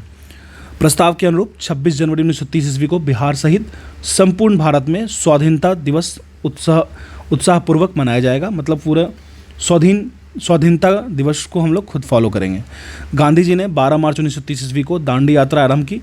6 अप्रैल 1930 ईस्वी तक दांडी में नमक कानून का उल्लंघन कर सत्याग्रह आरंभ किया। अब यहाँ से क्वेश्चन बनता है, आप मुझे कमेंट सेक्शन में बताइएगा कि वो कितने डेज़ के लिए चले थे और साथ में कितने फॉलोअर्स थे उनके साथ। बिहार से कितने फॉलोअर्स थे ये बताना है, और साथ में ये भी आपको बताना है कि वो कितने माइल चले थे या कितने किलोमीटर चले थे। ये कमेंट सेक्शन में कमेंट कीजिएगा, आपके लिए भी अच्छा रहेगा। ठीक है, इन्वॉल्व होइए, थोड़ा समय आ गया एग्जाम का। बिहार में नमक सत्याग्रह का आरंभ, यहाँ से क्वेश्चन बनता है।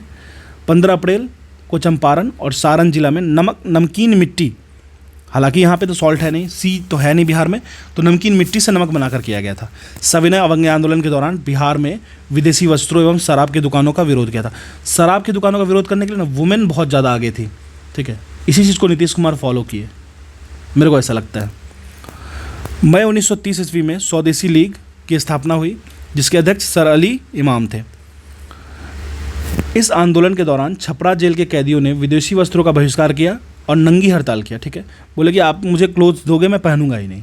ठीक है, सविनय अवज्ञा आंदोलन के दौरान बिहार में चौकीदारी करी। ये क्वेश्चन बहुत इंपॉर्टेंट है, मतलब VVI बार बार पूछा। जहाँ भी मैं मेंशन कर रहा हूँ ना, प्लीज़ उसको थोड़ा ज़्यादा ध्यान दीजिएगा।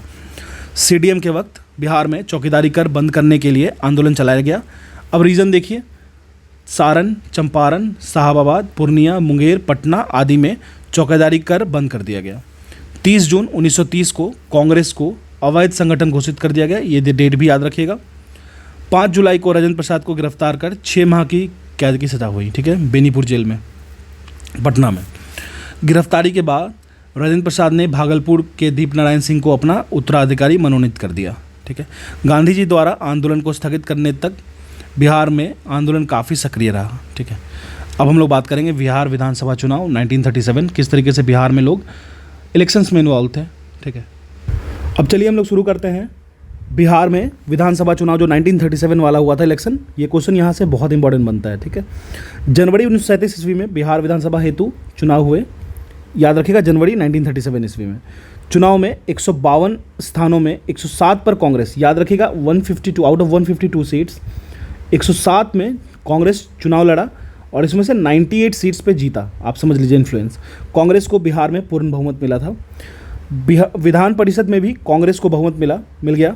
तत्कालीन राज्यपाल MG हैलेट जी थे, ये तत्कालीन थे, याद रखिएगा। वैसे मैंने गवर्नर पे एक बनाया था वीडियो। ने कांग्रेस विधायक दल के नेता श्री कृष्ण सिंह को सरकार बनाने का निमंत्रण दिया। राज्यपाल द्वारा वैधानिक कार्यों के में हस्तक्षेप नहीं करने के आश्वासन नहीं देने पर श्री कृष्ण सिंह ने सरकार बनाने से इनकार कर दिया। मतलब ये लोग कहे, श्री कृष्ण सिंह लोगों ने कहा कि आप लोग इंटरफेरेंस नहीं करोगे तब then we will move to for the government formation, लेकिन उन्होंने कहा कि ऐसा नहीं हो पाएगा पॉसिबल, तो उन्होंने इनकार कर दिया।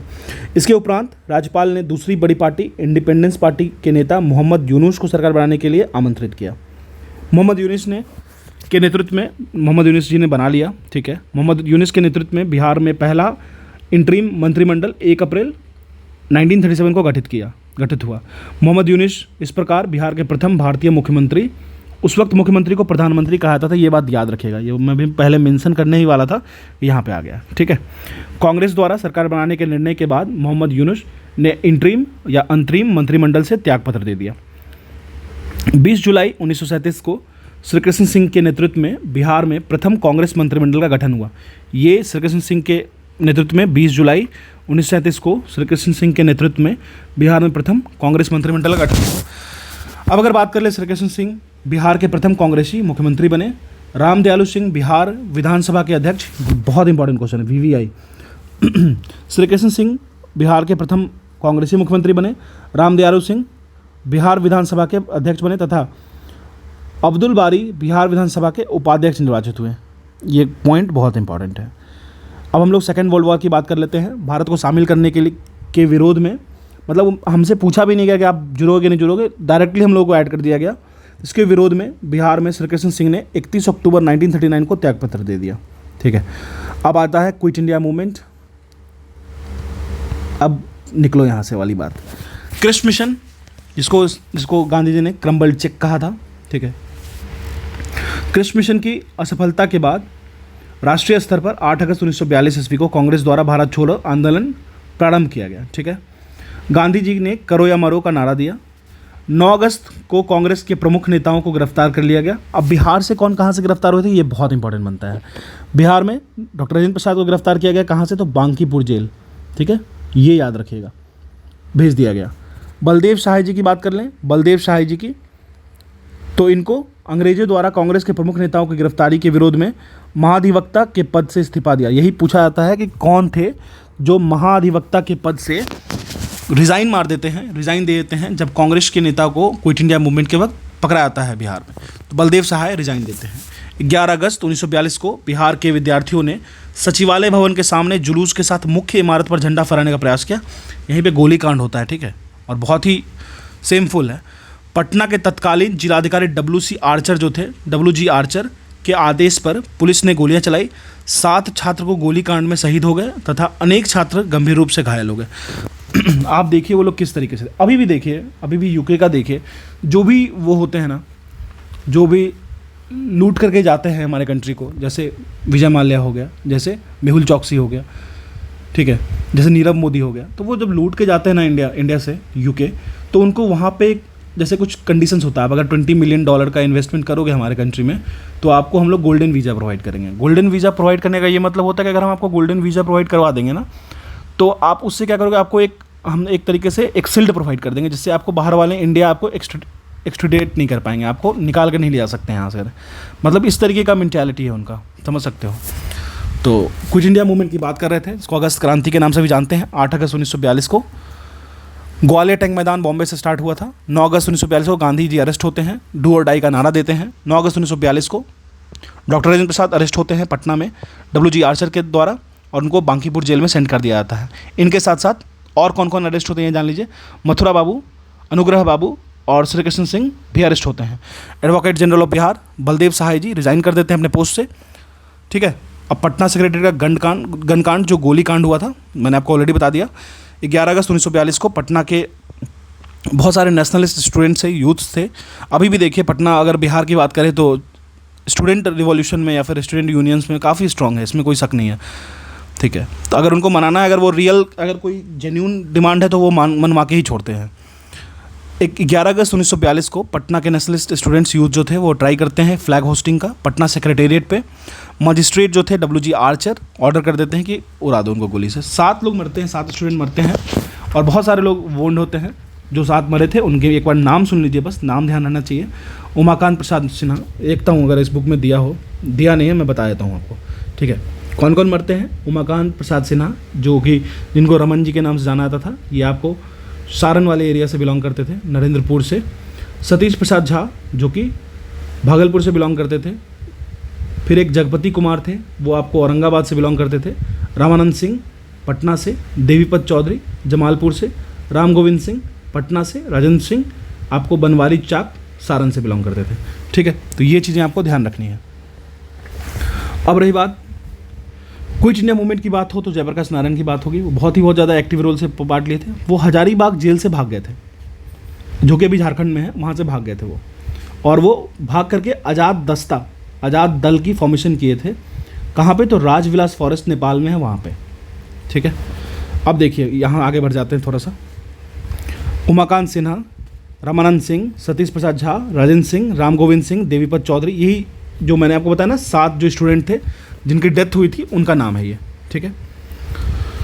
स्वतंत्रता प्राप्ति के बाद सचिवालय के सामने 7 शहीद स्मारक अभी भी बना हुआ है, स्थापित किया गया। इसका शिलान्यास बिहार के प्रथम राज्यपाल जयराम दास दौलत रामदास ने किया, जबकि औपचारिक अनावरण देश के प्रथम राष्ट्रपति डॉक्टर राजेंद्र प्रसाद 1956 ईस्वी में किया। ठीक है। मतलब वो लोग सोचते तक नहीं थे कि स्टूडेंट है क्या नहीं है, सीधे फायर।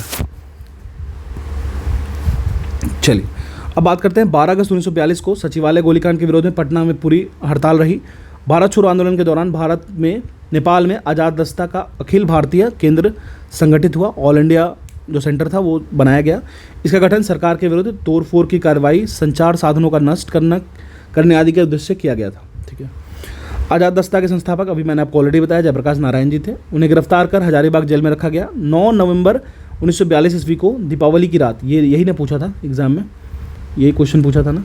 ठीक है। दीपावली की रात वे अपने 5 साथियों रामानंद मिश्र, नाम याद रखिएगा, सूरज नारायण सिंह, योगेंद्र शुक्ल, गुलाबी सोनार और शालिग्राम सिंह के साथ जेल की दीवार फांदकर भाग गए थे और आज़ाद दस्ता का फॉर्मेशन किए थे। कहाँ पे? तो मैंने आपको ऑलरेडी बताया है कहाँ पे किए थे, राजविलास फॉरेस्ट में, जो कि नेपाल में है। नेपाल में आज़ाद दस्ता का प्रशिक्षण शिविर राजविलास जंगलों में गठित हुआ था। इसमें बिहार के युवाओं को छापामार युद्ध, गुरिल्ला वॉर जो कहते हैं, एवं अग्नि अस्त्रों को चलाने की शिक्षा दी गई थी। इसके निदेशक सरदार नित्यानंद सिंह जी थे। ये सारी चीज़ें आपको याद रखनी है, बाई हुक और बाई क्रुक, एनी हाउ। आज़ाद दस्ता में जयप्रकाश नारायण के साथ राम मनोहर लोहिया, अरुणा असफ अली, सूरज नारायण सिंह, योगेंद्र शुक्ल, रामानंद मिश्रा, अच्युत पटवर्धन आदि समाजवादी नेता शामिल थे। सोशलिस्ट ब्रेन के, सब सोशलिस्ट मेंटालिटी के लोग काफ़ी ज़्यादा अटैच थे। आज़ाद दस्ता के रेडियो प्रचार का दायित्व राम मनोहर लोहिया पर था। 1943 ईस्वी के मध्य तक सभी प्रमुख नेताओं को गिरफ्तार कर लिया गया, अतः आज़ाद दस्ता का प्रयास स्थिर पड़ गया। 1943 तक वो काम डाउन हो गया। ठीक है। भारत छोड़ो आंदोलन के दौरान, अगर भारत छोड़ो आंदोलन के दौरान की बात करें, बिहार के छात्रों ने ट्रेन पर कब्जा कर स्वराज ट्रेन के नाम से चलाया उसको।